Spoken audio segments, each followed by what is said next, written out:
CBI के जज justice लोया अमित शाह से जुड़े एक फर्जी एनकाउंटर मामले की सुनवाई कर रहे थे, लेकिन मुख्य आरोपी अमित शाह एक भी दिन कोर्ट में पेश नहीं हुए। जज लोया ने फरमान सुना दिया कि 15 दिसंबर 2014 के दिन अमित शाह कोर्ट में पेश हों, लेकिन उससे पहले ही 1 दिसंबर 2014 के दिन जज लोया की रहस्यमयी ढंग से मौत हो गई। वे एक शादी में मुंबई से नागपुर गए हुए थे। घर वालों को सुबह सुबह फोन आया कि बीती रात जज लोया ने सीने में दर्द की शिकायत की थी। इसके बाद उन्हें अस्पताल ले जाया गया, लेकिन उन्हें बचाया नहीं जा सका। लेकिन ये कहानी उतनी सरल नहीं जितनी मालूम पड़ती है। जज लोया की संदिग्ध मौत को लेकर कई सवाल उठे। पहला सवाल ये कि बिना परिजनों को सूचित किए ही जज लोया का पोस्टमार्टम क्यों किया गया, और दूसरा सवाल ये कि बिना परिजनों से पूछे जज लोया का शव उनके निवास मुंबई भेजने के बजाय उनके पैतृक गांव क्यों भेजा गया। तीसरा सवाल ये कि जब जज लोया की मौत हार्ट अटैक से ही हुई थी तो उनकी शर्ट खून से क्यों भीगी हुई थी, उनका चश्मा उनके शरीर में क्यों धंसा हुआ था, उनके सर में किस चीज की चोट थी अगर उनकी मौत हार्ट अटैक से ही हुई थी। चौथा सवाल ये कि जज लोया के पैतृक गांव में अंतिम संस्कार वाले दिन किसी भी लोकल पत्रकार को उनके गांव में क्यों नहीं आने दिया गया। पांचवा सवाल ये कि जब जज लोया के परिवार ने खून से सनी शर्ट देखकर दोबारा पोस्टमार्टम करने की मांग की थी तो वो कौन लोग थे जो कह रहे थे कि इससे परिवार को खतरा होगा, दोबारा पोस्टमार्टम नहीं कराना चाहिए। आखिर अगर जज लोया की मौत हार्ट अटैक से हुई थी तो दोबारा पोस्टमार्टम होने से किसको खतरा था।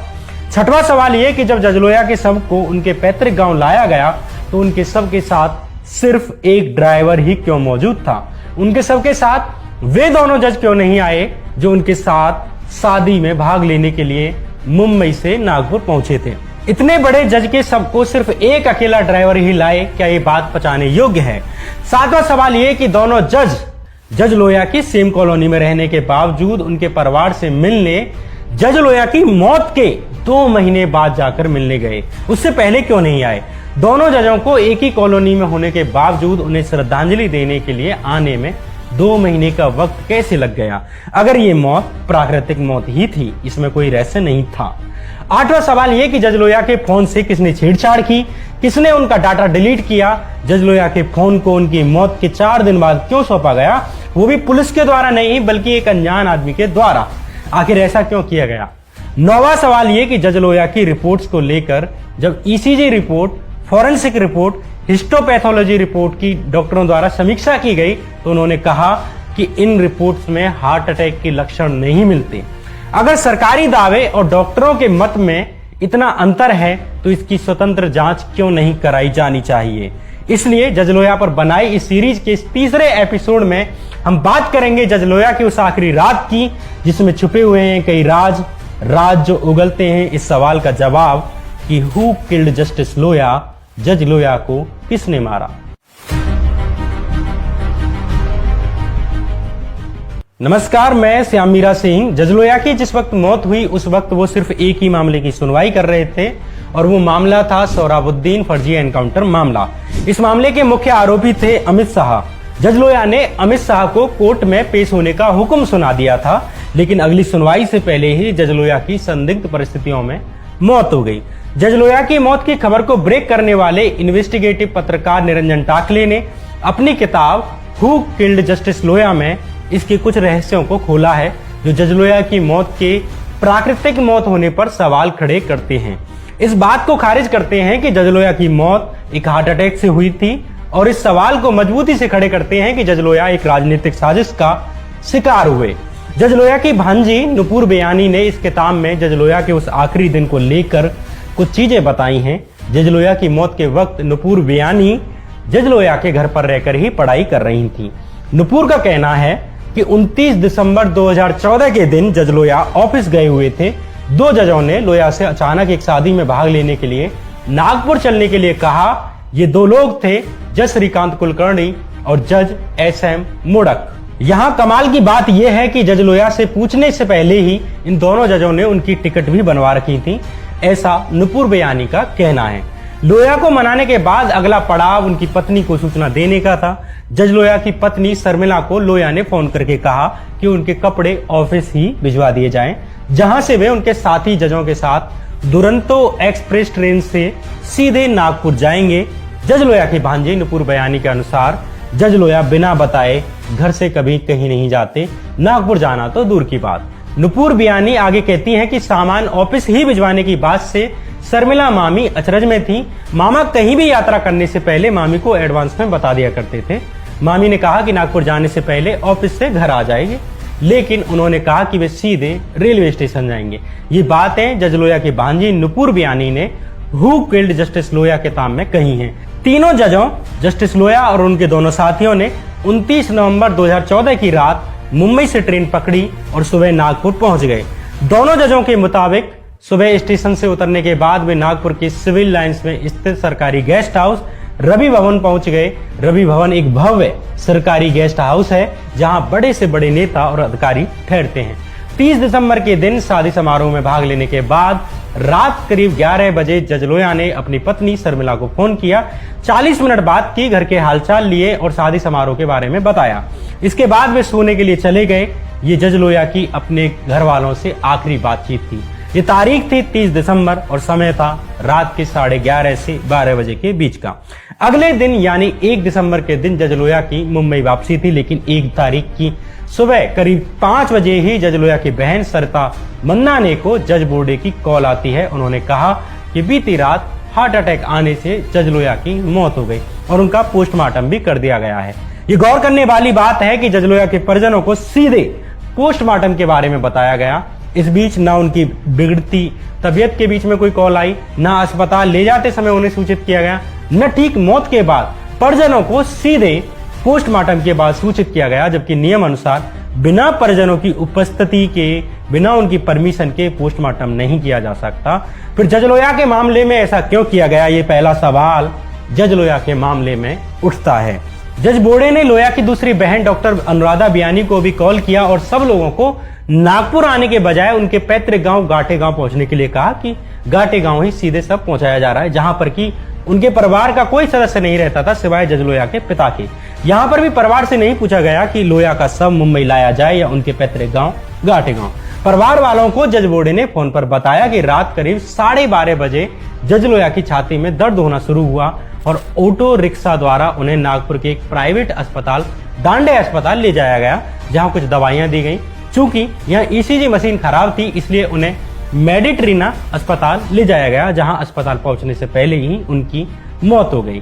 यहाँ एक छोटा सा पेच और है। जज बोर्डे ने जब लोया की बहन सरिता मन्नाने को कॉल किया था, उस वक्त वे औरंगाबाद के शारदा अस्पताल में भर्ती अपने एक भतीजे को लेने जा रही थी। ये सुबह का वक्त था। सरिता जब अस्पताल पहुंची तो ईश्वर बहेती नाम का एक अनजान आदमी उन्हें वहां मिला। ये आदमी उनके परिवार को समझाने लगा कि नागपुर जाने का कोई फायदा नहीं है, क्योंकि सबको गाटे गांव भेजा जा रहा है और मैं रात से ही नागपुर के लोगों से बात कर रहा हूं। अब सवाल यह उठता है कि ये ईश्वर बहेती जो आरएसएस का सदस्य था, उसे कैसे खबर मिलती है कि जज लोया की बहन उसी वक्त शारदा अस्पताल में है, जबकि ये ऐसी बात थी जो उनके खुद के परिवार के अलावा शायद ही किसी को मालूम हो, और वो भी सुबह के 5 बजे। दूसरा सवाल ये कि जज लोया का परिवार ना तो ईश्वर बहेती को जानता था, ना ही वो उससे परिचित था, और वो जज लोया के मामले में इतना बढ़ चढ़कर हिस्सा क्यों ले रहा था। ये सवाल मेरे नहीं है, बल्कि जज लोया की बहन सरिता मन्नाने और उनके पिता हरकिशन लोया के हैं। इसमें भी सबसे बड़ी रहस्य की बात यह है कि इसी ईश्वर बहेती ने ही 4 दिन बाद जाकर जज लोया का फोन उनके परिजनों को सौंपा था, और जब परिजनों ने फोन चेक किया तो उसमें सारे कॉल, सारे मैसेज डिलीट मिले। जज लोया की बहन अनुराधा बियानी कहती हैं कि ब्रज के साथ पहले घटने वाली कई घटनाएं मुझे मालूम थी। मोबाइल मिलने के तुरंत बाद मैंने फोन चेक किया।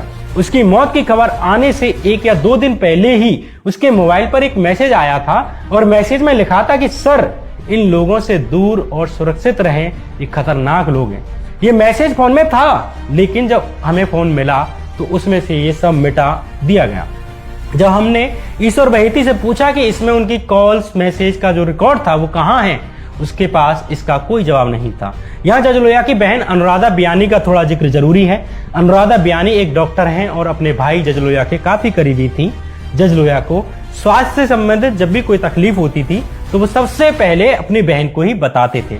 अनुराधा बियानी का कहना है कि उनके भाई को कभी भी कोई हार्ट की प्रॉब्लम नहीं थी, ना वे शराब पीते थे, ना ही कोई उनमें कोई दूसरे तरह का नशा था, ना उनके परिवार में किसी को भी हार्ट अटैक की समस्या थी। उनके पिता तो करीब 80 की उम्र के होने जा रहे हैं, इसके बावजूद जज लोया को हार्ट अटैक कैसे आ सकता है। इसके अलावा इन्हीं अनुराधा बियानी ने जज लोया के कपड़ों पर खून देखकर दोबारा पोस्टमार्टम की बात कही थी, लेकिन अन्य लोगों ने उन्हें चुप करा दिया।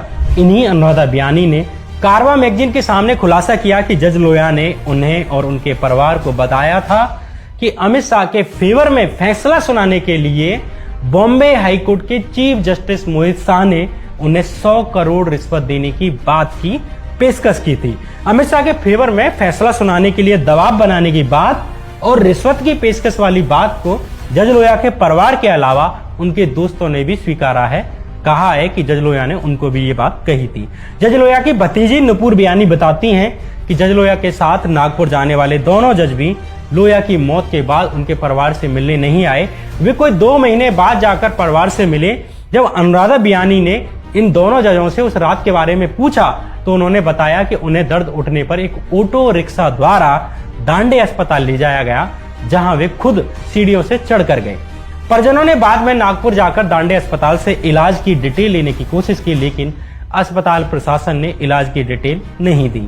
जज लोया के परिवार को ये बात भी एक रहस्य की तरह सताती है कि रवि भवन एक वीआईपी गेस्ट हाउस है, जहां गृह मंत्री, सुप्रीम कोर्ट के जज सरीके लोग ठहरते हैं। वहां ऐसे कैसे हो सकता है कि एक जज को एक ऑटो रिक्शे से अस्पताल ले जाया जाए और कोई भी कार वहां पर मौजूद ना हो।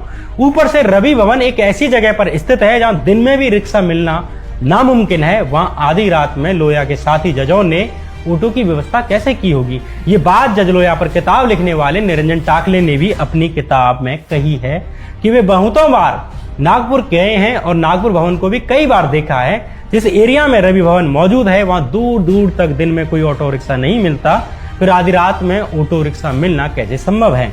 इसके अलावा बड़ा सवाल ये भी उठता है कि जजों ने जज लोया की स्थिति बिगड़ने पर परिवार वालों से क्यों संपर्क नहीं किया, रवि भवन के रिसेप्शन से संपर्क क्यों नहीं किया। दूसरा बड़ा अहम सवाल यह है कि इतने बड़े प्रसिद्ध भव्य गेस्ट हाउस में उस वक्त एक भी कार क्यों नहीं मौजूद थी। जज लोया को ऑटो से ले जाना क्यों पड़ा। दूसरे अचरज की बात यह है कि जब रात 12:30 बजे से ही जज लोया की तबीयत बिगड़ रही थी तो इस दरमियान उनके परिवार को या उनके परिवार के किसी सदस्य को सूचित क्यों नहीं किया गया। जज लोया के परिजनों को तब जाकर सूचित किया गया जबकि उनकी मौत हो चुकी थी। सिर्फ मौत ही नहीं हो चुकी थी बल्कि उनका पोस्टमार्टम भी हो चुका था। दर्द होने से यानी कि 12:30 बजे से सुबह के करीब 6-7 बजे तक के इतने अंतराल में उनके परिवार को कोई कॉल क्यों नहीं की गई, ये एक बड़ा सवाल है।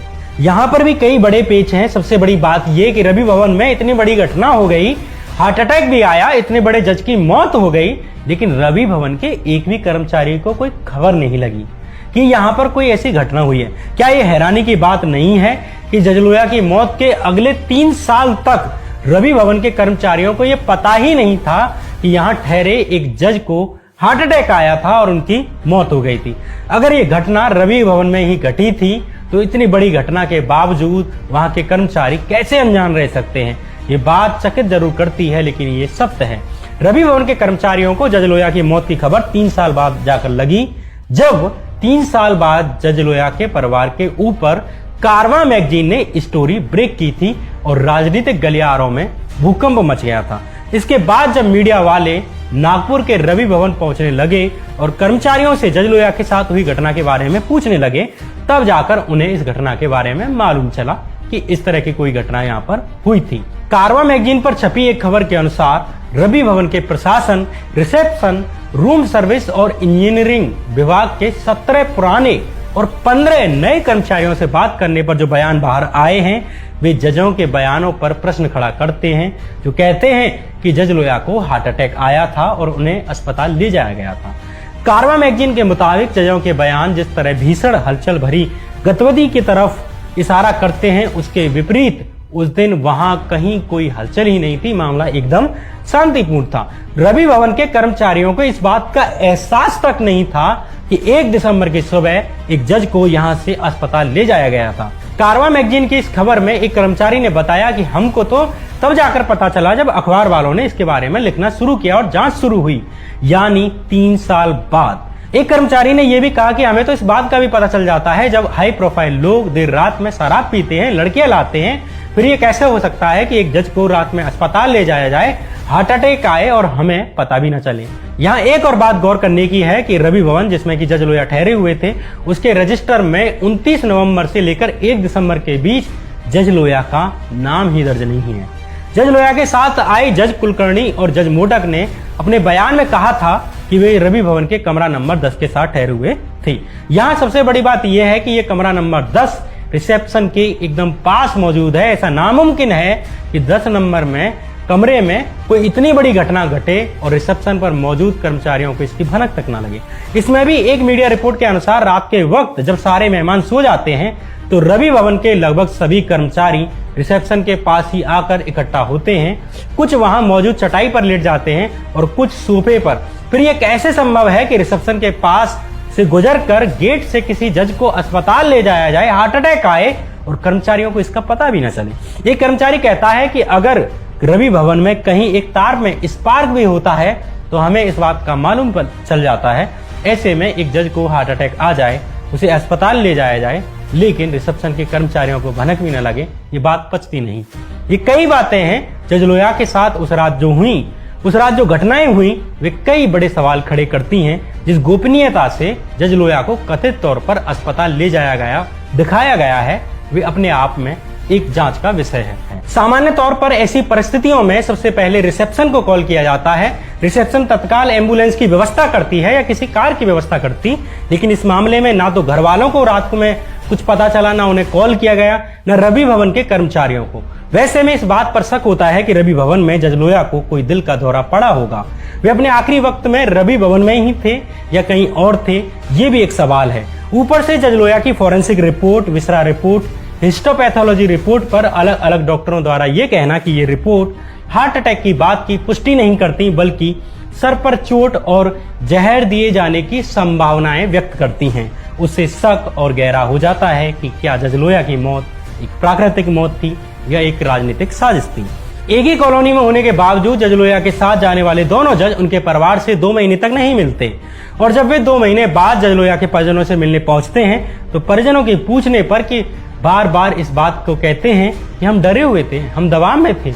हु किल्ड जस्टिस लोया किताब के अनुसार जज लोया की भतीजी नुपुर बियानी कहती हैं कि 2 महीने बाद जब जज कुलकर्णी और जज मोडक हमारे घर आए तब अपूर्वा ने यानी जज लोया की बेटी ने इन दोनों जजों से पूछा कि मैंने सुना है रवि भवन के पास नजदीक में बड़े बड़े अस्पताल मौजूद थे, जैसे कि वॉकहार्ट, बावजूद इसके आप पापा को छोटे से दांडे अस्पताल में क्यों ले गए? अपूर्वा के सवाल पर वे माफी मांगते रहे और कहते रहे कि हम डरे हुए थे। अब सवाल यह है कि जज लोया के साथ मौजूद रहे जज आखिर किस बात से डरे हुए थे? अगर जज लोया की मौत प्राकृतिक मौत थी तो दोनों जज क्यों डरे हुए थे? इसके अलावा भी एक सबसे बड़ा और गंभीर सवाल भी है। कारवां मैगजीन की खबर में जज लोया की खबर को ब्रेक करने वाले पत्रकार निरंजन टाकले लिखते हैं, स्टोरी से संबंधित तथ्य जुटाने के लिए जब मैं नागपुर के सरकारी मेडिकल कॉलेज गया जहां जज लोया का पोस्टमार्टम हुआ था और लोकल सीता बुल्दी पुलिस स्टेशन पहुंचा तो दोनों जगहों पर एक सूत्र ने मुझे बताया कि उन्हें आधी रात को ही जज लोया की मौत के बारे में सूचित कर दिया गया था और रात के दौरान इन दोनों ने व्यक्तिगत रूप से मृत शरीर को देखा था। उन्होंने ये भी कहा कि जज लोया का पोस्टमार्टम रात में ही कर दिया गया था, जबकि सरकारी कागजों और पोस्टमार्टम रिपोर्ट में लिखा है कि जज लोया की मौत सुबह 6:15 पर हुई थी और पोस्टमार्टम दिन में 11:55 पर हुआ था। पोस्टमार्टम रिपोर्ट कहती है कि जज लोया की मौत 6:15 पर हुई थी, जबकि जज लोया के परिजनों को सुबह के 5 बजे से ही कॉल आनी शुरू हो गई थी कि जज लोया की हार्ट अटैक से मौत हो गई है। पोस्टमार्टम में कई जगह पर भारी गड़बड़ है। इसमें लोया की मौत की तारीख 7 दिसंबर लिखी हुई है और पोस्टमार्टम करने वाले डॉक्टर के साइन के नीचे 10 दिसंबर की तारीख लिखी हुई है, जबकि जज लोया की मौत 1 दिसंबर की सुबह हुई थी। जज लोया के कपड़ों का रंग भी पुलिस की पंचनामा रिपोर्ट और पोस्टमार्टम रिपोर्ट में अलग अलग दर्ज है, अलग अलग बताया गया है। पोस्टमार्टम रिपोर्ट में उनके हाथ में कड़ा पहनने की बात भी कही गई है, जबकि पुलिस के पंचनामे में किसी भी कड़े का जिक्र नहीं है और लोया के परिजन भी कड़ा पहनने की बात से इनकार करते हैं। ऐसी कई बातें हैं जो जज लोया के पोस्टमार्टम की रिपोर्ट से छेड़छाड़ का शक पैदा करती हैं। यहाँ कुछ बातों पर विशेष ध्यान देने जरूरी है। जज लोया का पोस्टमार्टम नागपुर के Indira Gandhi government medical college के फॉरेंसिक मेडिसिन विभाग के हेड डॉक्टर मकरंद व्यावहरे के नेतृत्व में किया गया था। मकरंद व्यावहरे अपनी डॉक्टरी के अलावा अपने राजनीतिक संपर्कों के लिए भी जाने जाते हैं। देवेंद्र फडणवीस की तत्कालीन सरकार में वित्त मंत्री रहे सुधीर मुंगेत्वार से उनकी नजदीकी की रिश्तेदारी है। मीडिया रिपोर्ट्स के अनुसार डॉक्टर मकरंद व्यावरे ने जज लोया के पोस्टमार्टम निरीक्षण को भी निर्देशित किया था। जज लोया की मौत पर लिखी गई दूसरी किताब सप्ताह की सूली में लिखा है कि लोया के पोस्टमार्टम के दौरान मौजूद एक छात्र ने भी ये बात स्वीकार की थी कि एक जूनियर डॉक्टर को डॉक्टर मकरंद व्यावरे ने उस समय फटकार कर चुप करा दिया जब उसने लोया के सर की जांच के दौरान पीछे लगे घाव पर सवाल उठाने की कोशिश की थी। मकरंद व्यावरे का अतीत भी ऐसा ही रहा है। साल 2015 में जब मेडिकल छात्र और रेजिडेंट डॉक्टरों ने व्यावरे के तौर तरीके से परेशान आकर प्रोटेस्ट की थी, उसके बाद उनके खिलाफ विभाग जांच बिठानी पड़ी थी। कई कर्मचारियों का कहना है कि वे खुद ऐसे गवाहों में या ऐसे मामलों में गवा रहे हैं जिनमें कि व्यावरे ने पोस्टमार्टम से छेड़छाड़ कर गलत रिपोर्ट तैयार की। यहाँ पर भी एक बात का जिक्र करना जरूरी है कि लोया के परिजनों का कहना है कि उन्होंने जब जज लोया का शव देखा था तो उनकी शर्ट खून से भीगी हुई थी। फॉरेंसिक रिपोर्ट भी सर पर चोट का इशारा करती है, लेकिन पोस्टमार्टम रिपोर्ट में खून की बात का जिक्र ही नहीं है, उसमें सब सामान्य दिखाया गया है। पोस्टमार्टम रिपोर्ट में लिखा है कि शरीर पर कोई चोट के ही निशान नहीं थे, न खून के धब्बे थे, जबकि लोया के परिजन कहते हैं कि जज लोया की शर्ट खून से सनी हुई थी। हु किल्ड जस्टिस लोया के लेखक निरंजन टाकले जब जज लोया के पिता हरकिशन लोया से मिलने गए तो हरकिशन लोया ने उन्हें जज लोया के कपड़े दिखाए जो एक पॉलिथीन में संभाले हुए रखे थे, जिनसे लिपट कर की आज भी जज लोया का बेटा अनुज लोया उन्हें याद करता है, इमोशनल होता है। उन्हें वो शर्ट भी दिखाई गई जो खून से सनी हुई थी, लेकिन पोस्टमार्टम रिपोर्ट में ये सब तथ्य गायब हैं कि जज लोया की शर्ट खून से सनी हुई थी या उनके सर पर चोट के निशान थे। जज लोया की पोस्टमार्टम रिपोर्ट से ये तथ्य क्यों गायब हैं, किसके कहने पर गायब हैं और क्या छुपाने के लिए गायब हैं, ये एक सवाल है। ऐसी कई बातें हैं जो इस बात की तरफ इशारा करती हैं कि जज लोया की पोस्टमार्टम रिपोर्ट से छेड़छाड़ की गई थी। तारीखों में इतनी भारी गड़बड़ है और कड़े का जिक्र किए जाने से भी इस बात पर प्रश्न खड़े होते हैं कि पोस्टमार्टम रिपोर्ट जज लोया की ही थी या किसी और की। शुरू से लेकर एंड तक इतने तथ्य हैं जो कहते हैं कि एक ईमानदार जज अपनी मौत के बाद कम से कम एक स्वतंत्र जांच तो डिजर्व करता था। अगर हम अपने न्यायाधीशों को ही प्रोटेक्ट नहीं कर सकते तो न्याय को कैसे बचा पाएंगे। जज लोया की मौत की जांच के लिए ये कहना नहीं है कि कोई नेता ही इसके लिए गुनहगार है, न मैं किसी एक शख्स को इसके लिए जिम्मेदार मानता। मैं बस इतना जानता हूँ कि जज लोया को न्याय मिलना चाहिए और हत्यारों को पहचाना जाना चाहिए, चाहे वे कोई भी हों। ये जज लोया पर बनाई सीरीज का तीसरा एपिसोड था। इससे पहले इसी चैनल पर 2 एपिसोड आ चुके हैं। आप अगर पहली बार इस चैनल पर आए हैं तो इसे सब्सक्राइब कर लीजिए। अगर आपको ये वीडियो पसंद आई है तो लाइक का बटन जरूर दबाकर जाइए। ऐसा करने से वीडियो को अधिक रीच मिलती है और इससे मुझे भी थोड़ा प्रोत्साहन मिलता है। अगर आपको लगता है कि आपको इस चैनल को आर्थिक मदद करनी चाहिए तो इस चैनल को ज्वाइन कर सकते हैं। इसके लिए आपको चैनल पर दिख जाएगा। आपकी थोड़ी सी मदद भी इस चैनल को जीवित रखने में मदद करेगी। आने वाले एपिसोड में हम सोहराबुद्दीन और तुलसीराम प्रजापति के उस मामले को टटोलने की कोशिश करेंगे जिस मामले की सुनवाई जज लोया कर रहे थे, जिसके बाद की उनकी मौत हो गई। जिस मामले में सीबीआई ने अमित शाह को दोषी माना था और उन्हें जेल की यात्रा करनी पड़ी थी। तब तक के लिए इस चैनल के बाकी वीडियो देख लीजिए। तब तक के लिए नमस्कार।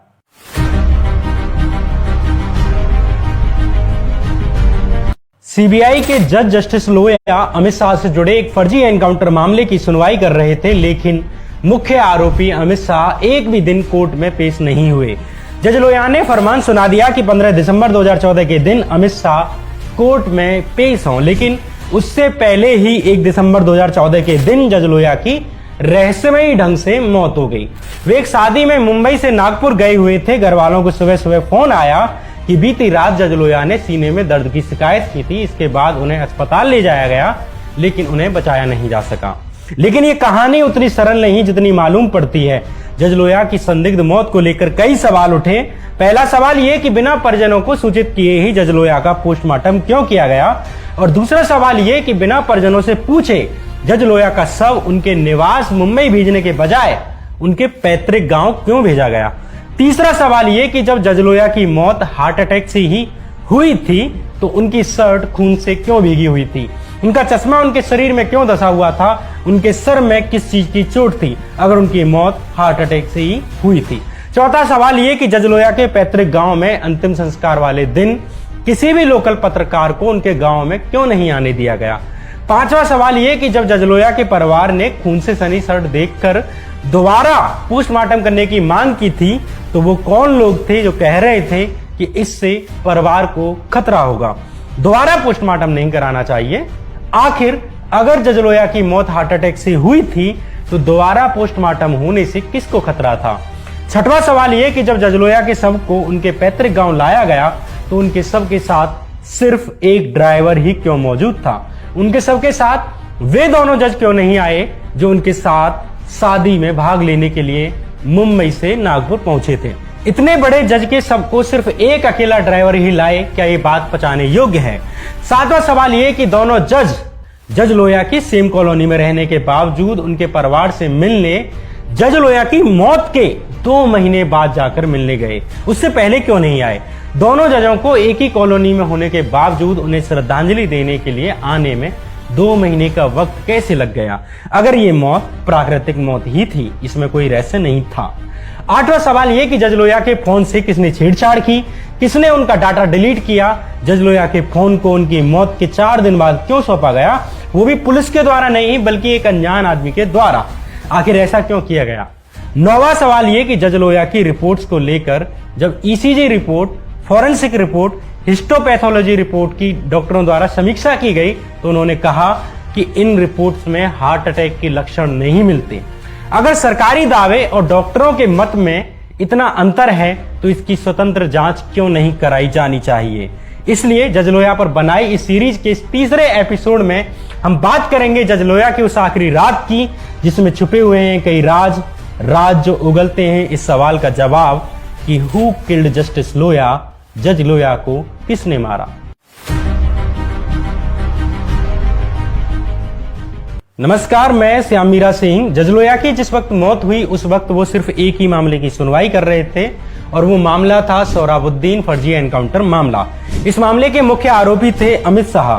जज लोया ने अमित शाह को कोर्ट में पेश होने का हुक्म सुना दिया था, लेकिन अगली सुनवाई से पहले ही जज लोया की संदिग्ध परिस्थितियों में मौत हो गई। जज लोया की मौत की खबर को ब्रेक करने वाले इन्वेस्टिगेटिव पत्रकार निरंजन टाकले ने अपनी किताब हु किल्ड जस्टिस लोया में इसके कुछ रहस्यों को खोला है जो जज लोया की मौत के प्राकृतिक मौत होने पर सवाल खड़े करते हैं। इस बात को खारिज करते हैं कि जज लोया की मौत एक हार्ट अटैक से हुई थी और इस सवाल को मजबूती से खड़े करते हैं कि जज लोया एक राजनीतिक साजिश का शिकार हुए।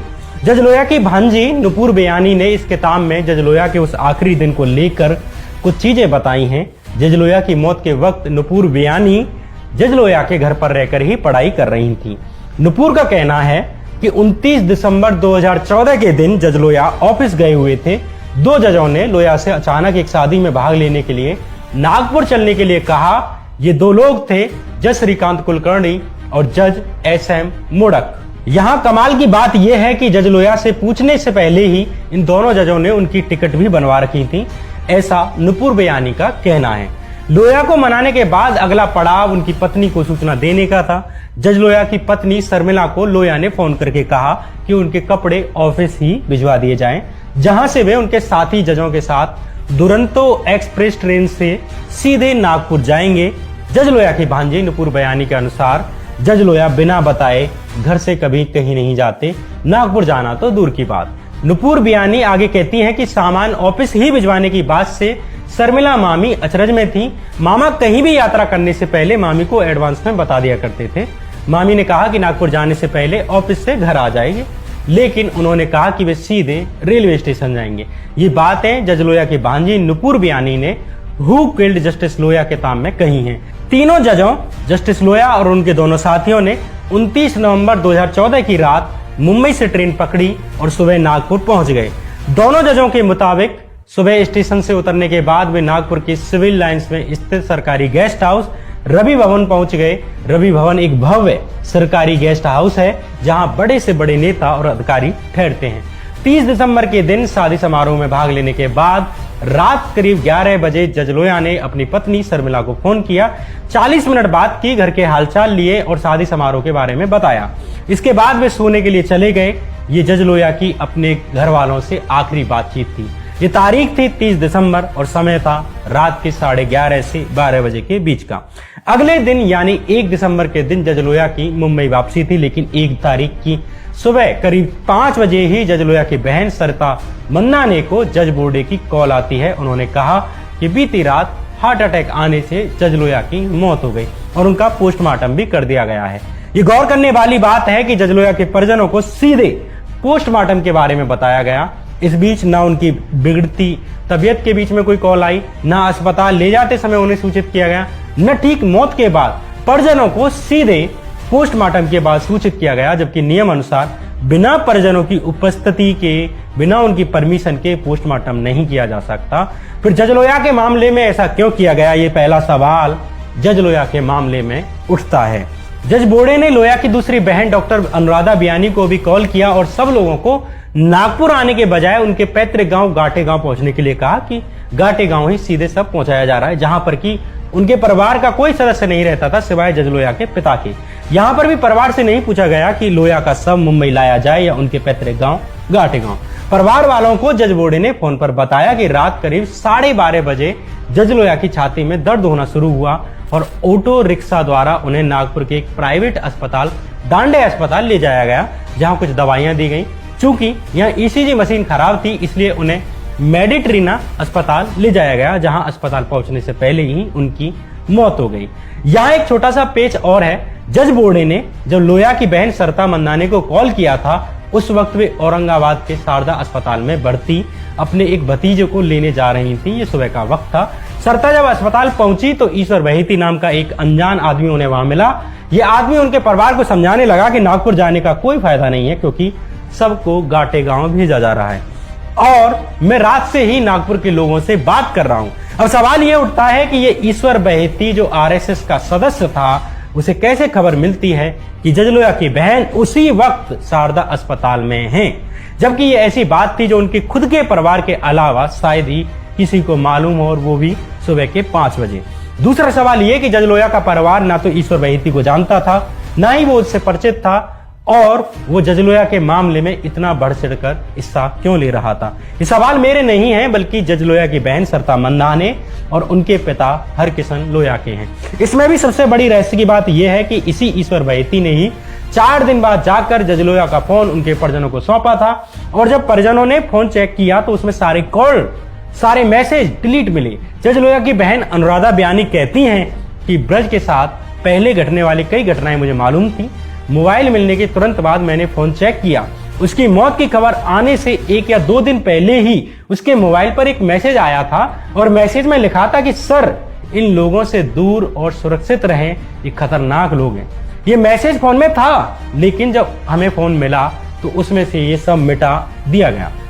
जब हमने ईश्वर बहेती से पूछा कि इसमें उनकी कॉल्स मैसेज का जो रिकॉर्ड था वो कहाँ है, उसके पास इसका कोई जवाब नहीं था। यहाँ जज लोया की बहन अनुराधा बियानी का थोड़ा जिक्र जरूरी है। अनुराधा बियानी एक डॉक्टर हैं और अपने भाई जज लोया के काफी करीबी थी। जज लोया को स्वास्थ्य से संबंधित जब भी कोई तकलीफ होती थी तो वो सबसे पहले अपनी बहन को ही बताते थे। अनुराधा बियानी का कहना है कि उनके भाई को कभी भी कोई हार्ट की प्रॉब्लम नहीं थी, ना वे शराब पीते थे, ना ही कोई उनमें कोई दूसरे तरह का नशा था, ना उनके परिवार में किसी को भी हार्ट अटैक की समस्या थी। उनके पिता तो करीब 80 की उम्र के होने जा रहे हैं, इसके बावजूद जज लोया को हार्ट अटैक कैसे आ सकता है। इसके अलावा इन्हीं अनुराधा बियानी ने जज लोया के कपड़ों पर खून देखकर दोबारा पोस्टमार्टम की बात कही थी, लेकिन अन्य लोगों ने उन्हें चुप करा दिया। इन्हीं अनुराधा बियानी ने कारवा मैगजीन के सामने खुलासा किया कि जज लोया ने उन्हें और उनके परिवार को बताया था कि अमित शाह के फेवर में फैसला सुनाने के लिए बॉम्बे हाईकोर्ट के चीफ जस्टिस मोहित शाह ने उन्हें 100 करोड़ रिश्वत देने की बात की पेशकश की थी। अमित शाह के फेवर में फैसला सुनाने के लिए दबाव बनाने की बात और रिश्वत की पेशकश वाली बात को जज लोया के परिवार के अलावा उनके दोस्तों ने भी स्वीकारा है। कहा है कि जज लोया ने उनको भी ये बात कही थी। जज लोया की भतीजी नुपुर बियानी बताती हैं कि जज लोया के साथ नागपुर जाने वाले दोनों जज भी लोया की मौत के बाद उनके परिवार से मिलने नहीं आए। वे कोई 2 महीने बाद जाकर परिवार से मिले। जब अनुराधा बियानी ने इन दोनों जजों से उस रात के बारे में पूछा तो उन्होंने बताया कि उन्हें दर्द उठने पर एक ऑटो रिक्शा द्वारा डांडे अस्पताल ले जाया गया, जहां वे खुद सीढ़ियों से चढ़कर गए।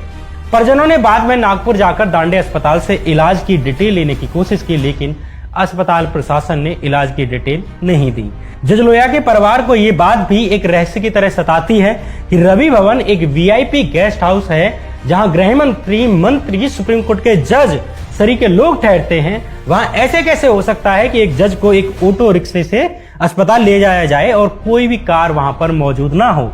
ऊपर से रवि भवन एक ऐसी जगह पर स्थित है जहां दिन में भी रिक्शा मिलना नामुमकिन है। वहां आधी रात में लोहिया के साथी जजों ने ऑटो की व्यवस्था कैसे की होगी? ये बात जज लोहिया पर किताब लिखने वाले निरंजन टाकले ने भी अपनी किताब में कही है कि वे बहुतों बार नागपुर गए हैं और नागपुर भवन को भी कई बार देखा है। जिस एरिया में रवि भवन मौजूद है वहां दूर दूर तक दिन में कोई ऑटो रिक्शा नहीं मिलता, फिर आधी रात में ऑटो रिक्शा मिलना कैसे संभव है?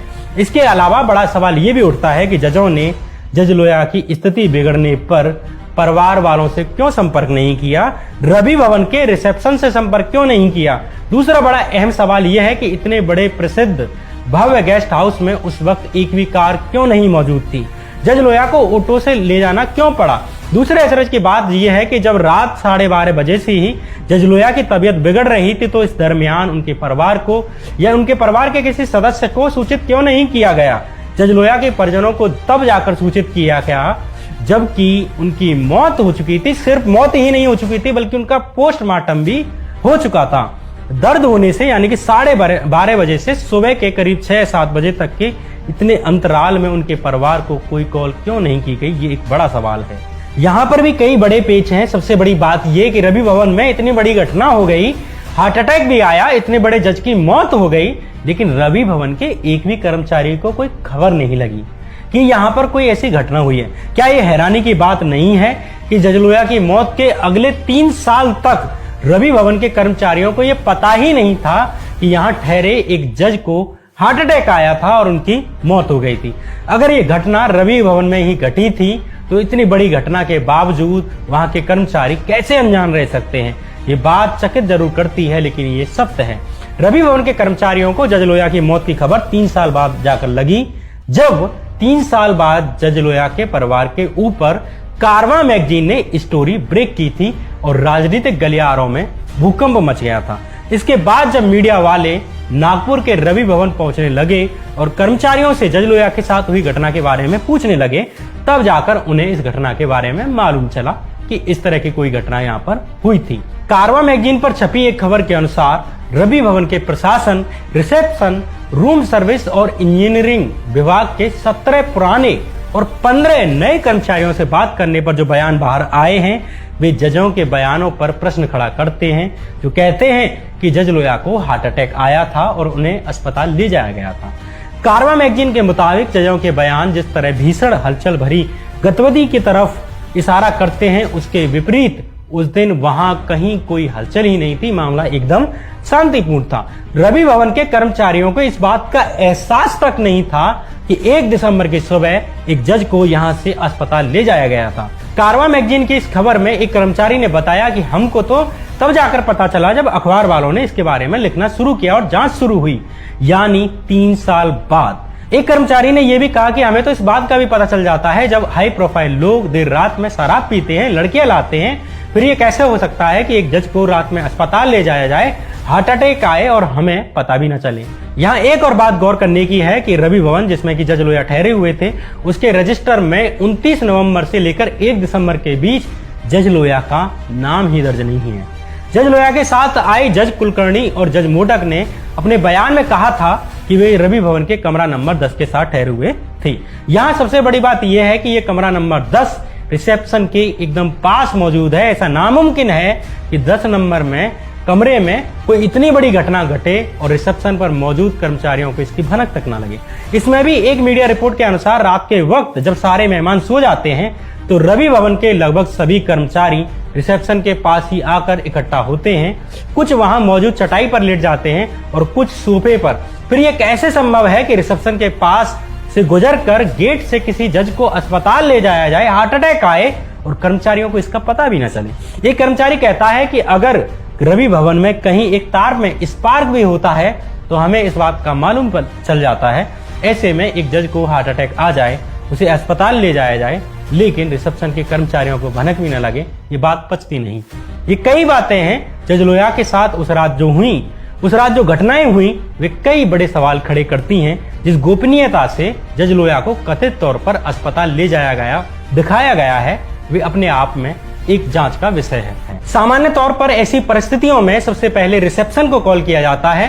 रिसेप्शन तत्काल एम्बुलेंस की व्यवस्था करती है या किसी कार की व्यवस्था करती, लेकिन इस मामले में ना तो घर वालों को रात में कुछ पता चला, ना उन्हें कॉल किया गया, न रवि भवन के कर्मचारियों को। वैसे में इस बात पर शक होता है कि रवि भवन में जज लोया को कोई दिल का दौरा पड़ा होगा।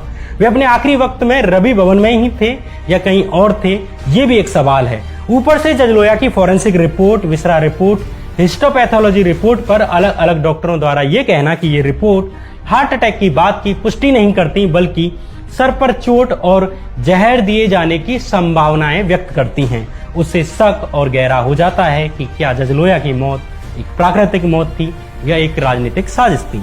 एक ही कॉलोनी में होने के बावजूद जज लोया के साथ जाने वाले दोनों जज उनके परिवार से 2 महीने तक नहीं मिलते, और जब वे 2 महीने बाद जज लोया के परिजनों से मिलने पहुंचते हैं तो परिजनों के पूछने पर कि बार बार इस बात को कहते हैं कि हम डरे हुए थे, हम दबाव में थे।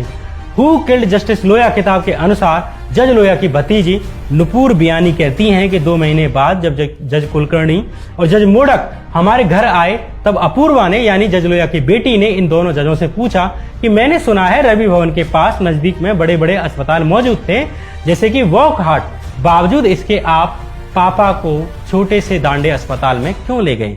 अपूर्वा के सवाल पर वे माफी मांगते रहे और कहते रहे कि हम डरे हुए थे। अब सवाल यह है कि जज लोया के साथ मौजूद रहे जज आखिर किस बात से डरे हुए थे? अगर जज लोया की मौत प्राकृतिक मौत थी तो दोनों जज क्यों डरे हुए थे? इसके अलावा भी एक सबसे बड़ा और गंभीर सवाल भी है। कारवां मैगजीन की खबर में जज लोया की खबर को ब्रेक करने वाले पत्रकार निरंजन टाकले लिखते हैं, स्टोरी से संबंधित तथ्य जुटाने के लिए जब मैं नागपुर के सरकारी मेडिकल कॉलेज गया जहां जज लोया का पोस्टमार्टम हुआ था और लोकल सीता बुल्दी पुलिस स्टेशन पहुंचा, तो दोनों जगहों पर एक सूत्र ने मुझे बताया कि उन्हें आधी रात को ही जज लोया की मौत के बारे में सूचित कर दिया गया था और रात के दौरान इन दोनों ने व्यक्तिगत रूप से मृत शरीर को देखा था। उन्होंने ये भी कहा कि जज लोया का पोस्टमार्टम रात में ही कर दिया गया था, जबकि सरकारी कागजों और पोस्टमार्टम रिपोर्ट में लिखा है कि जज लोया की मौत सुबह 6:15 पर हुई थी और पोस्टमार्टम दिन में 11:55 पर हुआ था। पोस्टमार्टम रिपोर्ट कहती है कि जज लोया की मौत 6:15 पर हुई थी, जबकि जज लोया के परिजनों को सुबह के 5 बजे से ही कॉल आनी शुरू हो गई थी कि जज लोया की हार्ट अटैक से मौत हो गई है। पोस्टमार्टम में कई जगह पर भारी गड़बड़ है। इसमें लोया की मौत की तारीख 7 दिसंबर लिखी हुई है और पोस्टमार्टम करने वाले डॉक्टर के साइन के नीचे 10 दिसंबर की तारीख लिखी हुई है, जबकि जज लोया की मौत 1 दिसंबर की सुबह हुई थी। जज लोया के कपड़ों का रंग भी पुलिस की पंचनामा रिपोर्ट और पोस्टमार्टम रिपोर्ट में अलग अलग दर्ज है, अलग अलग बताया गया है। पोस्टमार्टम रिपोर्ट में उनके हाथ में कड़ा पहनने की बात भी कही गई है, जबकि पुलिस के पंचनामे में किसी भी कड़े का जिक्र नहीं है और लोया के परिजन भी कड़ा पहनने की बात से इनकार करते हैं। ऐसी कई बातें हैं जो जज लोया के पोस्टमार्टम की रिपोर्ट से छेड़छाड़ का शक पैदा करती हैं। यहाँ कुछ बातों पर विशेष ध्यान देने जरूरी है। जज लोया का पोस्टमार्टम नागपुर के Indira Gandhi government medical college के फॉरेंसिक मेडिसिन विभाग के हेड डॉक्टर मकरंद व्यावहरे के नेतृत्व में किया गया था। मकरंद व्यावहरे अपनी डॉक्टरी के अलावा अपने राजनीतिक संपर्कों के लिए भी जाने जाते हैं। देवेंद्र फडणवीस की तत्कालीन सरकार में वित्त मंत्री रहे सुधीर मुंगेत्वार से उनकी नजदीकी की रिश्तेदारी है। मीडिया रिपोर्ट्स के अनुसार डॉक्टर मकरंद व्यावहरे ने जज लोया के पोस्टमार्टम निरीक्षण को भी निर्देशित किया था। जज लोया की मौत पर लिखी गई दूसरी किताब सप्ताह की सूली में लिखा है कि लोया के पोस्टमार्टम के दौरान मौजूद एक छात्र ने भी ये बात स्वीकार की थी कि एक जूनियर डॉक्टर को डॉक्टर मकरंद व्यावहरे ने उस समय फटकार कर चुप करा दिया जब उसने लोया के सर की जांच के दौरान पीछे लगे घाव पर सवाल उठाने की कोशिश की थी। मकरंद व्यावहरे का अतीत भी ऐसा ही रहा है। साल 2015 में जब मेडिकल छात्र और रेजिडेंट डॉक्टरों ने व्यावहरे के तौर तरीके से परेशान आकर प्रोटेस्ट की थी, उसके बाद उनके खिलाफ विभाग जांच बिठानी पड़ी थी। कई कर्मचारियों का कहना है कि वे खुद ऐसे गवाहों में या ऐसे मामलों में गवा रहे हैं जिनमें कि व्यावहरे ने पोस्टमार्टम से छेड़छाड़ कर गलत रिपोर्ट तैयार की। यहाँ पर भी एक बात का जिक्र करना जरूरी है कि लोया के परिजनों का कहना है कि उन्होंने जब जज लोया का शव देखा था तो उनकी शर्ट खून से भीगी हुई थी। फॉरेंसिक रिपोर्ट भी सर पर चोट का इशारा करती है, लेकिन पोस्टमार्टम रिपोर्ट में खून की बात का जिक्र ही नहीं है, उसमें सब सामान्य दिखाया गया है। पोस्टमार्टम रिपोर्ट में लिखा है कि शरीर पर कोई चोट के ही निशान नहीं थे, न खून के धब्बे थे, जबकि लोया के परिजन कहते हैं कि जज लोया की शर्ट खून से सनी हुई थी। हु किल्ड जस्टिस लोया के लेखक निरंजन टाकले जब जज लोया के पिता हरकिशन लोया से मिलने गए तो हरकिशन लोया ने उन्हें जज लोया के कपड़े दिखाए जो एक पॉलिथीन में संभाले हुए रखे थे, जिनसे लिपट कर की आज भी जज लोया का बेटा अनुज लोया उन्हें याद करता है, इमोशनल होता है। उन्हें वो शर्ट भी दिखाई गई जो खून से सनी हुई थी, लेकिन पोस्टमार्टम रिपोर्ट में ये सब तथ्य गायब हैं कि जज लोया की शर्ट खून से सनी हुई थी या उनके सर पर चोट के निशान थे। जज लोया की पोस्टमार्टम रिपोर्ट से ये तथ्य क्यों गायब हैं, किसके कहने पर गायब हैं और क्या छुपाने के लिए गायब हैं, ये एक सवाल है। ऐसी कई बातें हैं जो इस बात की तरफ इशारा करती हैं कि जज लोया की पोस्टमार्टम रिपोर्ट से छेड़छाड़ की गई थी। तारीखों में इतनी भारी गड़बड़ है और कड़े का जिक्र किए जाने से भी इस बात पर प्रश्न खड़े होते हैं कि पोस्टमार्टम रिपोर्ट जज लोया की ही थी या किसी और की। शुरू से लेकर एंड तक इतने तथ्य हैं जो कहते हैं कि एक ईमानदार जज अपनी मौत के बाद कम से कम एक स्वतंत्र जांच तो डिजर्व करता था। अगर हम अपने न्यायाधीशों को ही प्रोटेक्ट नहीं कर सकते तो न्याय को कैसे बचा पाएंगे। जज लोया की मौत की जांच के लिए ये कहना नहीं है कि कोई नेता ही इसके लिए गुनहगार है, न मैं किसी एक शख्स को इसके लिए जिम्मेदार मानता। मैं बस इतना जानता हूं कि जज लोया को न्याय मिलना चाहिए और हत्यारों को पहचाना जाना चाहिए, चाहे वे कोई भी हों। ये जज लोया पर बनाई सीरीज का तीसरा एपिसोड था। इससे पहले इसी चैनल पर 2 एपिसोड आ चुके हैं। आप अगर पहली बार इस चैनल पर आए हैं तो इसे सब्सक्राइब कर लीजिए। अगर आपको ये वीडियो पसंद आई है तो लाइक का बटन जरूर दबाकर जाइए। ऐसा करने से वीडियो को अधिक रीच मिलती है और इससे मुझे भी थोड़ा प्रोत्साहन मिलता है। अगर आपको लगता है कि आपको इस चैनल को आर्थिक मदद करनी चाहिए तो इस चैनल को ज्वाइन कर सकते हैं। इसके लिए आपको चैनल पर दिख जाएगा। आपकी थोड़ी सी मदद भी इस चैनल को जीवित रखने में मदद करेगी। आने वाले एपिसोड में हम सोहराबुद्दीन और तुलसीराम प्रजापति के उस मामले को टटोलने की कोशिश करेंगे जिस मामले की सुनवाई जज लोया कर रहे थे, जिसके बाद की उनकी मौत हो गई। जिस मामले में सीबीआई ने अमित शाह को दोषी माना था और उन्हें जेल की यात्रा करनी पड़ी थी। तब तक के लिए इस चैनल के बाकी वीडियो देख लीजिए। तब तक के लिए नमस्कार।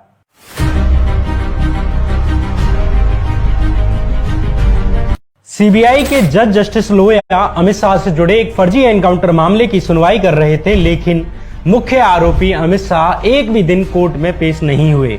जज लोया ने फरमान सुना दिया कि 15 दिसंबर 2014 के दिन अमित शाह कोर्ट में पेश हों, लेकिन उससे पहले ही 1 दिसंबर 2014 के दिन जज लोया की रहस्यमयी ढंग से मौत हो गई। वे एक शादी में मुंबई से नागपुर गए हुए थे। घर वालों को सुबह सुबह फोन आया कि बीती रात जज लोया ने सीने में दर्द की शिकायत की थी। इसके बाद उन्हें अस्पताल ले जाया गया, लेकिन उन्हें बचाया नहीं जा सका। लेकिन ये कहानी उतनी सरल नहीं जितनी मालूम पड़ती है। जज लोया की संदिग्ध मौत को लेकर कई सवाल उठे। पहला सवाल ये कि बिना परिजनों को सूचित किए ही जज लोया का पोस्टमार्टम क्यों किया गया, और दूसरा सवाल ये कि बिना परिजनों से पूछे जज लोया का शव उनके निवास मुंबई भेजने के बजाय उनके पैतृक गांव क्यों भेजा गया।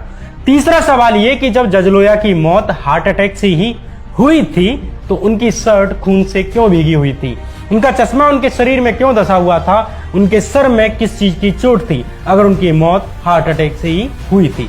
चौथा सवाल ये कि जज लोया के पैतृक गांव में अंतिम संस्कार वाले दिन किसी भी लोकल पत्रकार को उनके गांव में क्यों नहीं आने दिया गया। पांचवा सवाल ये कि जब जज लोया के परिवार ने खून से सनी शर्ट देखकर दोबारा पोस्टमार्टम करने की मांग की थी तो वो कौन लोग थे जो कह रहे थे कि इससे परिवार को खतरा होगा, दोबारा पोस्टमार्टम नहीं कराना चाहिए। आखिर अगर जज लोया की मौत हार्ट अटैक से हुई थी तो दोबारा पोस्टमार्टम होने से किसको खतरा था।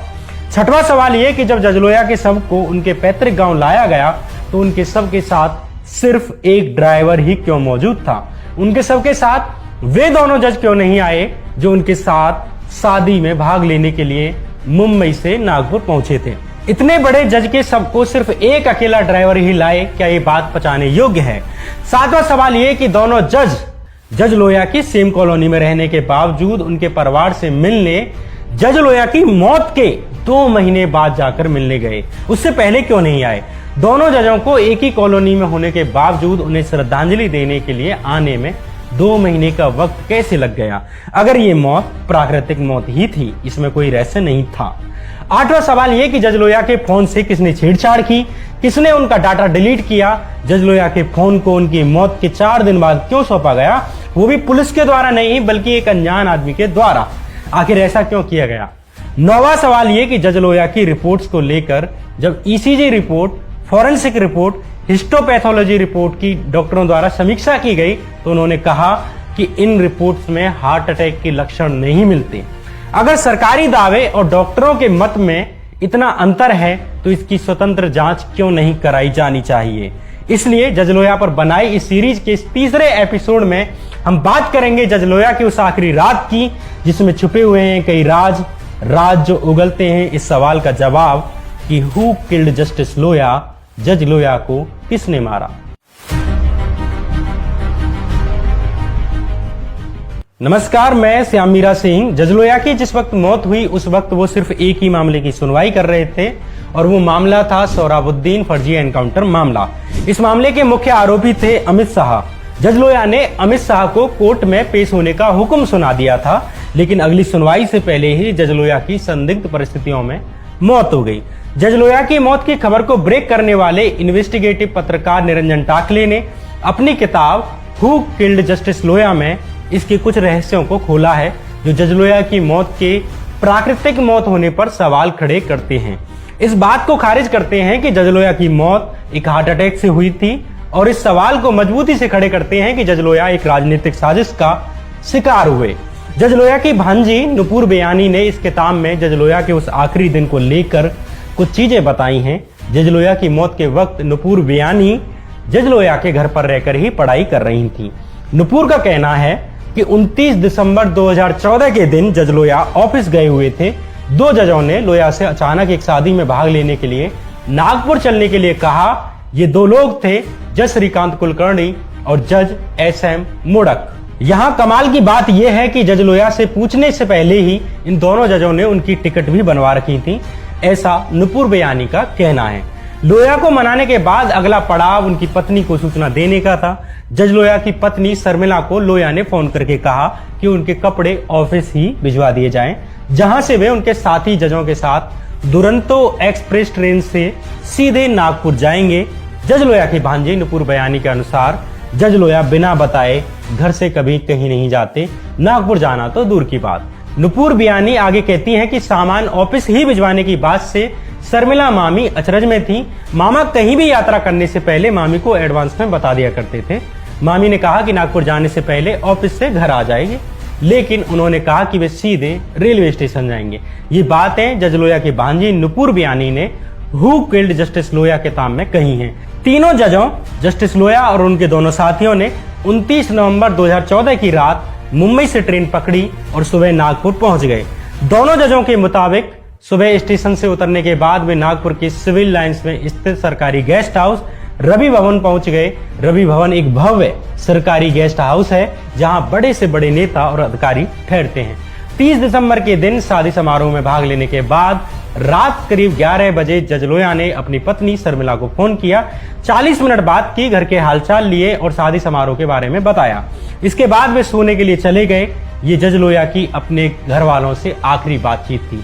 ये तारीख थी 30 दिसंबर और समय था रात के 11:30 से 12 बजे के बीच का।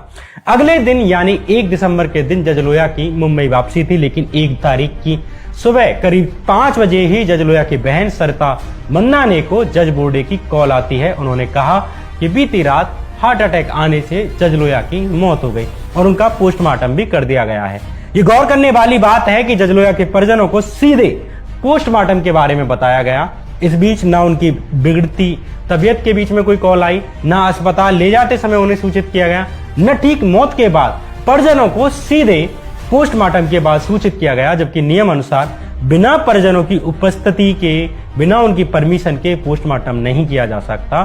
फिर जज लोया के मामले में ऐसा क्यों किया गया, ये पहला सवाल जज लोया के मामले में उठता है।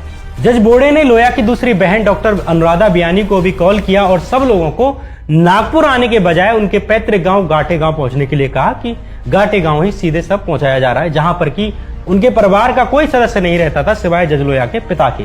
यहाँ पर भी परिवार से नहीं पूछा गया कि लोया का शव मुंबई लाया जाए या उनके पैतृक गांव घाटे गांव। परिवार वालों को जज बोर्डे ने फोन पर बताया कि रात करीब 12:30 बजे जज लोया की छाती में दर्द होना शुरू हुआ और ऑटो रिक्शा द्वारा उन्हें नागपुर के एक प्राइवेट अस्पताल दांडे अस्पताल ले जाया गया, जहां कुछ दवाइयां दी गई। चूंकि यहाँ ईसीजी मशीन खराब थी, इसलिए उन्हें मेडिट्रीना अस्पताल ले जाया गया, जहां अस्पताल पहुंचने से पहले ही उनकी मौत हो गई। यहाँ एक छोटा सा पेच और है। जज बोर्डे ने जब लोया की बहन सरिता मंदाने को कॉल किया था, उस वक्त वे औरंगाबाद के शारदा अस्पताल में भर्ती अपने एक भतीजे को लेने जा रही थी। ये सुबह का वक्त था। सरिता जब अस्पताल पहुंची तो ईश्वर बहेती नाम का एक अनजान आदमी उन्हें वहां मिला। ये आदमी उनके परिवार को समझाने लगा कि नागपुर जाने का कोई फायदा नहीं है, क्योंकि सबको घाटे गांव भेजा जा रहा है और मैं रात से ही नागपुर के लोगों से बात कर रहा हूं। अब सवाल यह उठता है कि ये ईश्वर बहेती जो आरएसएस का सदस्य था, उसे कैसे खबर मिलती है कि जज लोया की बहन उसी वक्त शारदा अस्पताल में है, जबकि ये ऐसी बात थी जो उनके खुद के परिवार के अलावा शायद ही किसी को मालूम हो, और वो भी सुबह के 5 बजे। दूसरा सवाल ये कि जज लोया का परिवार ना तो ईश्वर बहेती को जानता था, ना ही वो उससे परिचित था, और वो जज लोया के मामले में इतना बढ़ चढ़कर हिस्सा क्यों ले रहा था। ये सवाल मेरे नहीं है, बल्कि जज लोया की बहन सरिता मंदाने और उनके पिता हरकिशन लोया के हैं। इसमें भी सबसे बड़ी रहस्य की बात यह है कि इसी ईश्वर बहेती ने ही 4 दिन बाद जाकर जज लोया का फोन उनके परिजनों को सौंपा था, और जब परिजनों ने फोन चेक किया तो उसमें सारे कॉल, सारे मैसेज डिलीट मिले। जज लोया की बहन अनुराधा बयानी कहती हैं कि ब्रज के साथ पहले घटने वाली कई घटनाएं मुझे मालूम थी। मोबाइल मिलने के तुरंत बाद मैंने फोन चेक किया। उसकी मौत की खबर आने से 1 या 2 दिन पहले ही उसके मोबाइल पर एक मैसेज आया था, और मैसेज में लिखा था कि सर, इन लोगों से दूर और सुरक्षित रहें, ये खतरनाक लोग हैं। ये मैसेज फोन में था, लेकिन जब हमें फोन मिला तो उसमें से ये सब मिटा दिया गया। जब हमने ईश्वर बहेती से पूछा कि इसमें उनकी कॉल्स मैसेज का जो रिकॉर्ड था वो कहाँ है, उसके पास इसका कोई जवाब नहीं था। यहाँ जज लोया की बहन अनुराधा बयानी का थोड़ा जिक्र जरूरी है। अनुराधा बयानी एक डॉक्टर हैं और अपने भाई जज लोया के काफी करीबी थी। जज लोया को स्वास्थ्य से संबंधित जब भी कोई तकलीफ होती थी तो वो सबसे पहले अपनी बहन को ही बताते थे।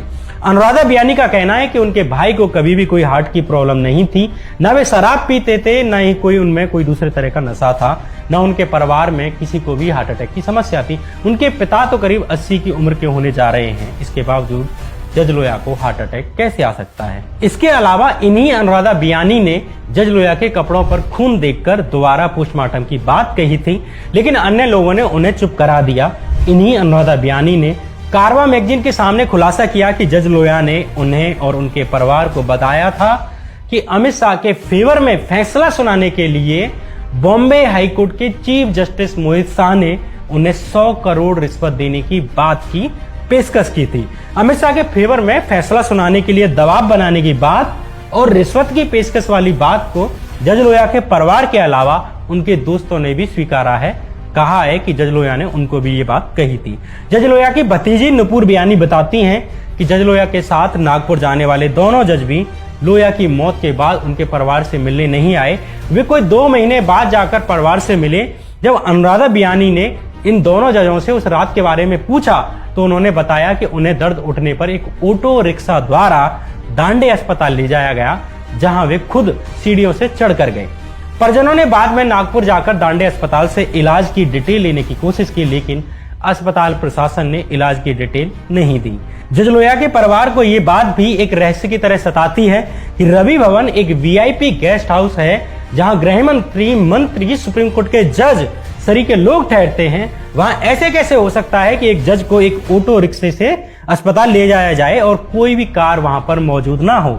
ऊपर से रवि भवन एक ऐसी जगह पर स्थित है जहां दिन में भी रिक्शा मिलना नामुमकिन है। वहां आधी रात में लोया के साथी जजों ने ऑटो की व्यवस्था कैसे की होगी। ये बात जज लोया पर किताब लिखने वाले निरंजन टाकले ने भी अपनी किताब में कही है कि वे बहुतों बार नागपुर गए हैं और नागपुर भवन को भी कई बार देखा है। जिस एरिया में रवि भवन मौजूद है वहां दूर दूर तक दिन में कोई ऑटो रिक्शा नहीं मिलता, फिर आधी रात में ऑटो रिक्शा मिलना कैसे संभव है।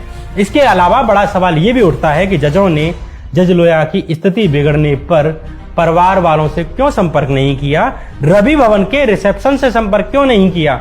दूसरा बड़ा अहम सवाल यह है कि इतने बड़े प्रसिद्ध भव्य गेस्ट हाउस में उस वक्त एक भी कार क्यों नहीं मौजूद थी? जज लोया को ऑटो से ले जाना क्यों पड़ा? दूसरे अचरज की बात यह है कि जब रात 12:30 बजे से ही जज लोया की तबीयत बिगड़ रही थी तो इस दरमियान उनके परिवार को या उनके परिवार के किसी सदस्य को सूचित क्यों नहीं किया गया? जज लोया के परिजनों को तब जाकर सूचित किया गया जबकि उनकी मौत हो चुकी थी। सिर्फ मौत ही नहीं हो चुकी थी बल्कि उनका पोस्टमार्टम भी हो चुका था। दर्द होने से यानी कि 12:30 बजे से सुबह के करीब 6-7 बजे तक के इतने अंतराल में उनके परिवार को कोई कॉल क्यों नहीं की गई, ये एक बड़ा सवाल है। यहाँ पर भी कई बड़े पेच हैं। सबसे बड़ी बात ये कि रवि भवन में इतनी बड़ी घटना हो गई, हार्ट अटैक भी आया, इतने बड़े जज की मौत हो गई, लेकिन रवि भवन के एक भी कर्मचारी को कोई खबर नहीं लगी कि यहाँ पर कोई ऐसी घटना हुई है। क्या ये हैरानी की बात नहीं है कि जज लोया की मौत के अगले 3 साल तक रवि भवन के कर्मचारियों को यह पता ही नहीं था कि यहाँ ठहरे एक जज को हार्ट अटैक आया था और उनकी मौत हो गई थी। अगर ये घटना रवि भवन में ही घटी थी तो इतनी बड़ी घटना के बावजूद वहां के कर्मचारी कैसे अनजान रह सकते हैं? ये बात चकित जरूर करती है, लेकिन ये सत्य है। रवि भवन के कर्मचारियों को जज लोया की मौत की खबर 3 साल बाद जाकर लगी, जब 3 साल बाद जज लोया के परिवार के ऊपर कारवां मैगजीन ने स्टोरी ब्रेक की थी और राजनीतिक गलियारों में भूकंप मच गया था।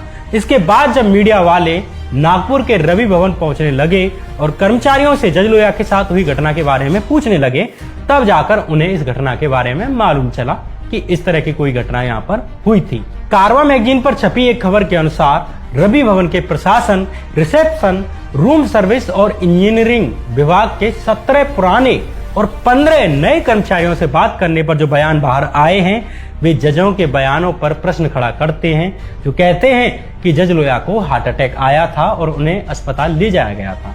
कारवां मैगजीन के मुताबिक जजों के बयान जिस तरह भीषण हलचल भरी गतिविधि की तरफ इशारा करते हैं, उसके विपरीत उस दिन वहां कहीं कोई हलचल ही नहीं थी। मामला एकदम शांतिपूर्ण था। रवि भवन के कर्मचारियों को इस बात का एहसास तक नहीं था कि 1 दिसंबर की सुबह एक जज को यहां से अस्पताल ले जाया गया था। कारवां मैगजीन की इस खबर में एक कर्मचारी ने बताया कि हमको तो तब जाकर पता चला जब अखबार वालों ने इसके बारे में लिखना शुरू किया और जांच शुरू हुई, यानी 3 साल बाद। एक कर्मचारी ने यह भी कहा कि हमें तो इस बात का भी पता चल जाता है जब हाई प्रोफाइल लोग देर रात में शराब पीते हैं, लड़कियां लाते हैं, फिर ये कैसे हो सकता है कि एक जज को रात में अस्पताल ले जाया जाए, हार्ट अटैक आए और हमें पता भी न चले। यहाँ एक और बात गौर करने की है कि रवि भवन जिसमें कि जज लोया ठहरे हुए थे, उसके रजिस्टर में 29 नवंबर से लेकर 1 दिसंबर के बीच जज लोया का नाम ही दर्ज नहीं है। जज लोया के साथ आए जज कुलकर्णी और जज मोडक ने अपने बयान में कहा था कि वे रवि भवन के कमरा नंबर 10 के साथ ठहरे हुए थे। यहाँ सबसे बड़ी बात यह है कि यह कमरा नंबर 10 रिसेप्शन के एकदम पास मौजूद है। ऐसा नामुमकिन है कि 10 नंबर में कमरे में कोई इतनी बड़ी घटना घटे और रिसेप्शन पर मौजूद कर्मचारियों को इसकी भनक तक ना लगे। इसमें भी एक मीडिया रिपोर्ट के अनुसार रात के वक्त जब सारे मेहमान सो जाते हैं तो रवि भवन के लगभग सभी कर्मचारी रिसेप्शन के पास ही आकर इकट्ठा होते हैं। कुछ वहां मौजूद चटाई पर लेट जाते हैं और कुछ सोफे पर। फिर यह कैसे संभव है कि रिसेप्शन के पास से गुजरकर गेट से किसी जज को अस्पताल ले जाया जाए, हार्ट अटैक आए और कर्मचारियों को इसका पता भी न चले? एक कर्मचारी कहता है कि अगर रवि भवन में कहीं एक तार में स्पार्क भी होता है तो हमें इस बात का मालूम चल जाता है। ऐसे में एक जज को हार्ट अटैक आ जाए, उसे अस्पताल ले जाया जाए, लेकिन रिसेप्शन के कर्मचारियों को भनक भी न लगे, ये बात पचती नहीं।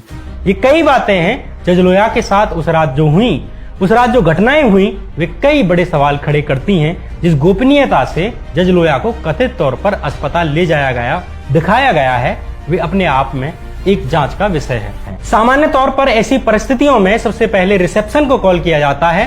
रिसेप्शन तत्काल एम्बुलेंस की व्यवस्था करती है या किसी कार की व्यवस्था करती, लेकिन इस मामले में ना तो घर वालों को रात में कुछ पता चला, ना उन्हें कॉल किया गया, न रवि भवन के कर्मचारियों को। वैसे में इस बात पर शक होता है कि रवि भवन में जज लोया को कोई दिल का दौरा पड़ा होगा।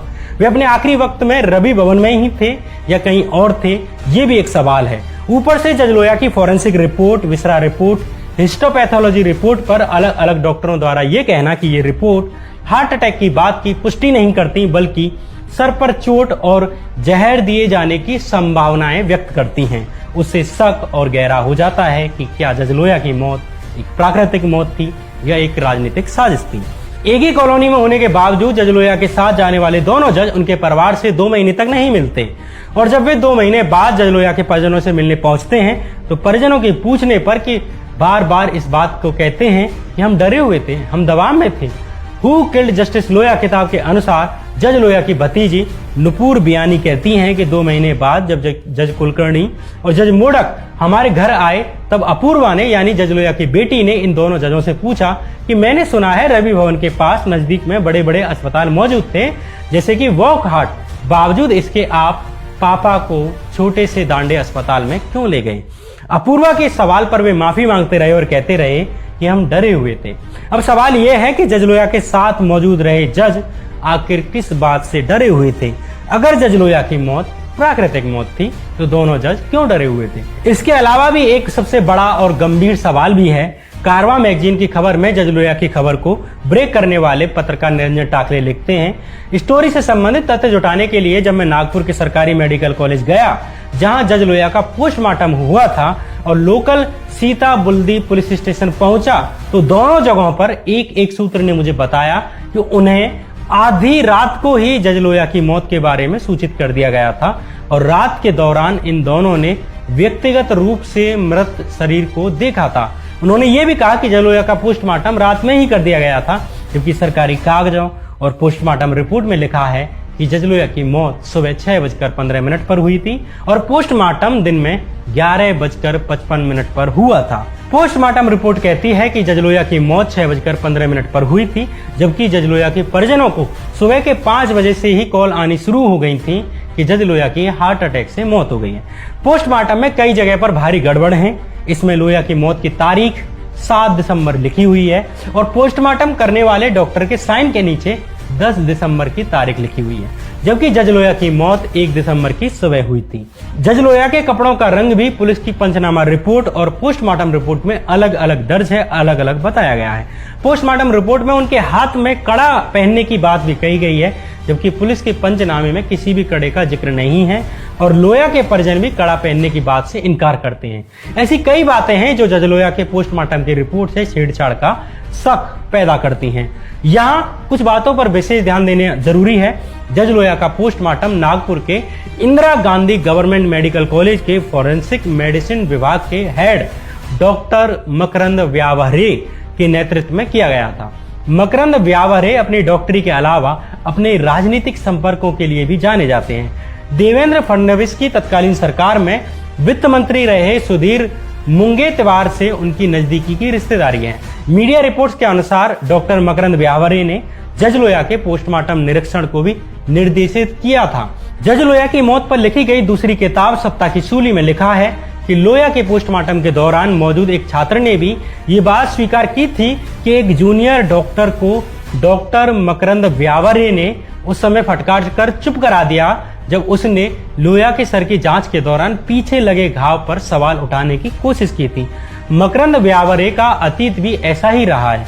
साल 2015 में जब मेडिकल छात्र और रेजिडेंट डॉक्टरों ने व्यावहरे के तौर तरीके से परेशान आकर प्रोटेस्ट की थी, उसके बाद उनके खिलाफ विभाग जांच बिठानी पड़ी थी।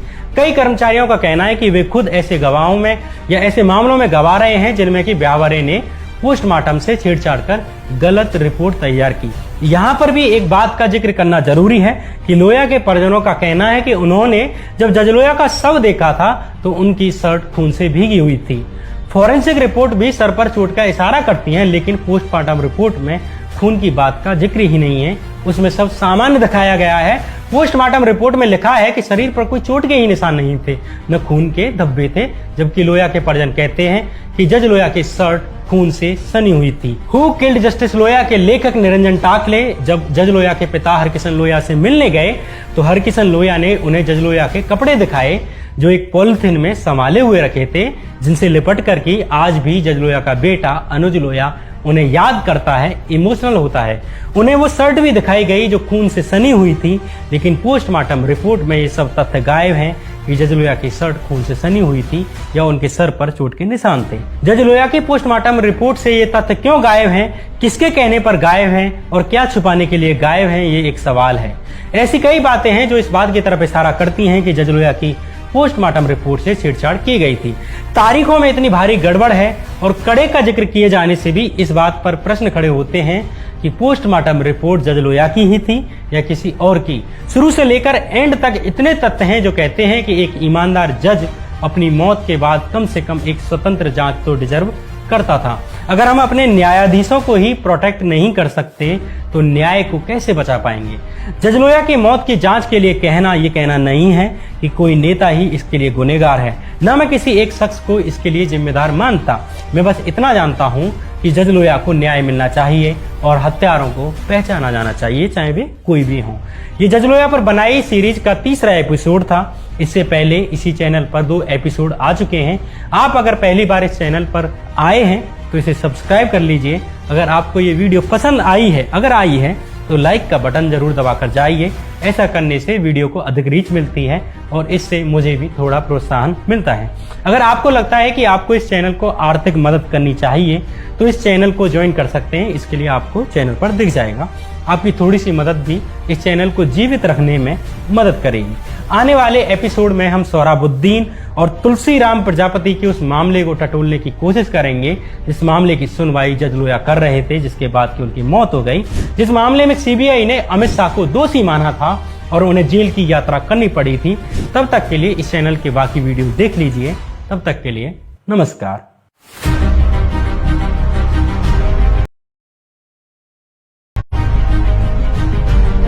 सीबीआई के जज जस्टिस लोया अमित शाह से जुड़े एक फर्जी एनकाउंटर मामले की सुनवाई कर रहे थे, लेकिन मुख्य आरोपी अमित शाह एक भी दिन कोर्ट में पेश नहीं हुए। जज लोया ने फरमान सुना दिया कि 15 दिसंबर 2014 के दिन अमित शाह कोर्ट में पेश हों, लेकिन उससे पहले ही 1 दिसंबर 2014 के दिन जज लोया की रहस्यमयी ढंग से मौत हो गई। वे एक शादी में मुंबई से नागपुर गए हुए थे। घर वालों को सुबह सुबह फोन आया कि बीती रात जज लोया ने सीने में दर्द की शिकायत की थी। इसके बाद उन्हें अस्पताल ले जाया गया, लेकिन उन्हें बचाया नहीं जा सका। लेकिन ये कहानी उतनी सरल नहीं जितनी मालूम पड़ती है। जज लोया की संदिग्ध मौत को लेकर कई सवाल उठे। पहला सवाल ये कि बिना परिजनों को सूचित किए ही जज लोया का पोस्टमार्टम क्यों किया गया, और दूसरा सवाल ये कि बिना परिजनों से पूछे जज लोया का शव उनके निवास मुंबई भेजने के बजाय उनके पैतृक गांव क्यों भेजा गया। तीसरा सवाल ये कि जब जज लोया की मौत हार्ट अटैक से ही हुई थी तो उनकी शर्ट खून से क्यों भीगी हुई थी, उनका चश्मा उनके शरीर में क्यों धंसा हुआ था, उनके सर में किस चीज की चोट थी अगर उनकी मौत हार्ट अटैक से ही हुई थी। चौथा सवाल ये कि जज लोया के पैतृक गांव में अंतिम संस्कार वाले दिन किसी भी लोकल पत्रकार को उनके गांव में क्यों नहीं आने दिया गया। पांचवा सवाल ये कि जब जज लोया के परिवार ने खून से सनी शर्ट देखकर दोबारा पोस्टमार्टम करने की मांग की थी तो वो कौन लोग थे जो कह रहे थे कि इससे परिवार को खतरा होगा, दोबारा पोस्टमार्टम नहीं कराना चाहिए। आखिर अगर जज लोया की मौत हार्ट अटैक से हुई थी तो दोबारा पोस्टमार्टम होने से किसको खतरा था। छठवां सवाल यह कि जब जज लोया के शव को उनके पैतृक गांव लाया गया तो उनके शव के साथ सिर्फ एक ड्राइवर ही क्यों मौजूद था। उनके शव के साथ वे दोनों जज क्यों नहीं आए जो उनके साथ शादी में भाग लेने के लिए मुंबई से नागपुर पहुंचे थे। इतने बड़े जज के शव को सिर्फ एक अकेला ड्राइवर ही लाए, क्या ये बात पचाने योग्य है। सातवां सवाल ये कि दोनों जज लोया की सेम कॉलोनी में रहने के बावजूद उनके परिवार से मिलने जज लोया की मौत के 2 महीने बाद जाकर मिलने गए, उससे पहले क्यों नहीं आए।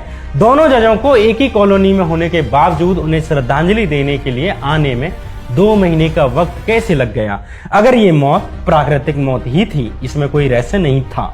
आठवां सवाल यह कि जज लोया के फोन से किसने छेड़छाड़ की, किसने उनका डाटा डिलीट किया, जज लोया के फोन को उनकी मौत के 4 दिन बाद क्यों सौंपा गया, वो भी पुलिस के द्वारा नहीं बल्कि एक अनजान आदमी के द्वारा। आखिर ऐसा क्यों किया गया। 9वां सवाल यह कि जज लोया की रिपोर्ट्स को लेकर जब ECG report, forensic report, histopathology report की डॉक्टरों द्वारा समीक्षा की गई तो उन्होंने कहा कि इन रिपोर्ट्स में हार्ट अटैक के लक्षण नहीं मिलते। अगर सरकारी दावे और डॉक्टरों के मत में इतना अंतर है तो इसकी स्वतंत्र जांच क्यों नहीं कराई जानी चाहिए।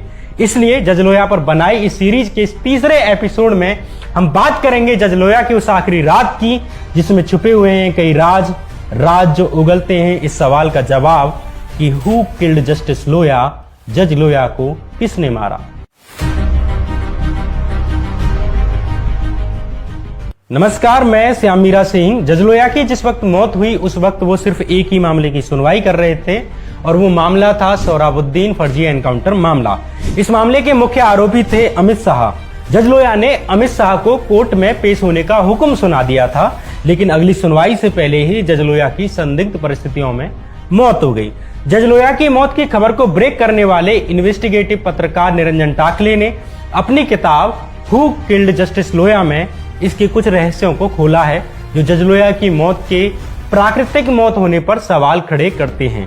इस बात को खारिज करते हैं कि जज लोया की मौत एक हार्ट अटैक से हुई थी और इस सवाल को मजबूती से खड़े करते हैं कि जज लोया एक राजनीतिक साजिश का शिकार हुए।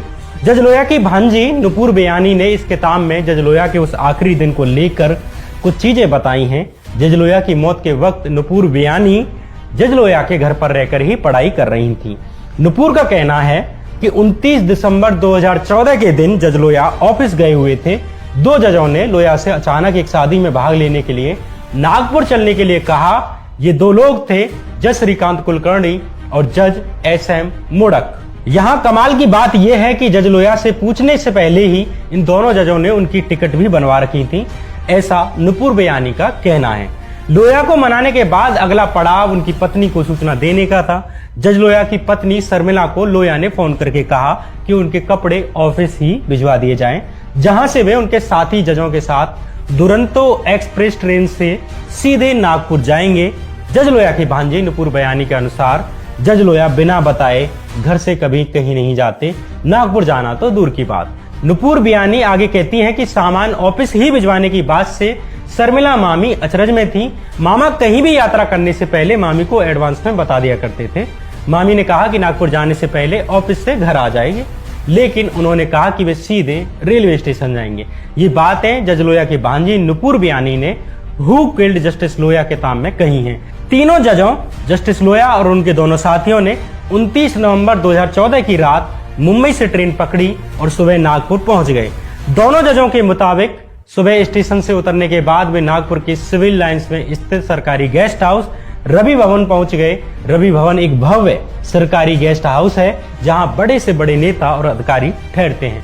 30 दिसंबर के दिन शादी समारोह में भाग लेने के बाद रात करीब 11 बजे जज लोया ने अपनी पत्नी शर्मिला को फोन किया। 40 मिनट बात की, घर के हालचाल लिए और शादी समारोह के बारे में बताया। इसके बाद वे सोने के लिए चले गए। ये जज लोया की अपने घर वालों से आखिरी बातचीत थी। ये तारीख थी 30 दिसंबर और समय था रात के 11:30 से 12 बजे के बीच का। अगले दिन यानी 1 दिसंबर के दिन जज लोया की मुंबई वापसी थी, लेकिन 1 तारीख की सुबह करीब 5 बजे ही जज लोया की बहन सरिता मंदाने को जज बोर्डे की कॉल आती है। उन्होंने कहा कि बीती रात हार्ट अटैक आने से जज लोया की मौत हो गई और उनका पोस्टमार्टम भी कर दिया गया है। ये गौर करने वाली बात है कि जज लोया के परिजनों को सीधे पोस्टमार्टम के बारे में बताया गया। इस बीच ना उनकी बिगड़ती तबीयत के बीच में कोई कॉल आई, ना अस्पताल ले जाते समय उन्हें सूचित किया गया, न ठीक मौत के बाद परिजनों को सीधे पोस्टमार्टम के बाद सूचित किया गया, जबकि नियम अनुसार बिना परिजनों की उपस्थिति के, बिना उनकी परमिशन के पोस्टमार्टम नहीं किया जा सकता। फिर जज लोया के मामले में ऐसा क्यों किया गया, ये पहला सवाल जज लोया के मामले में उठता है।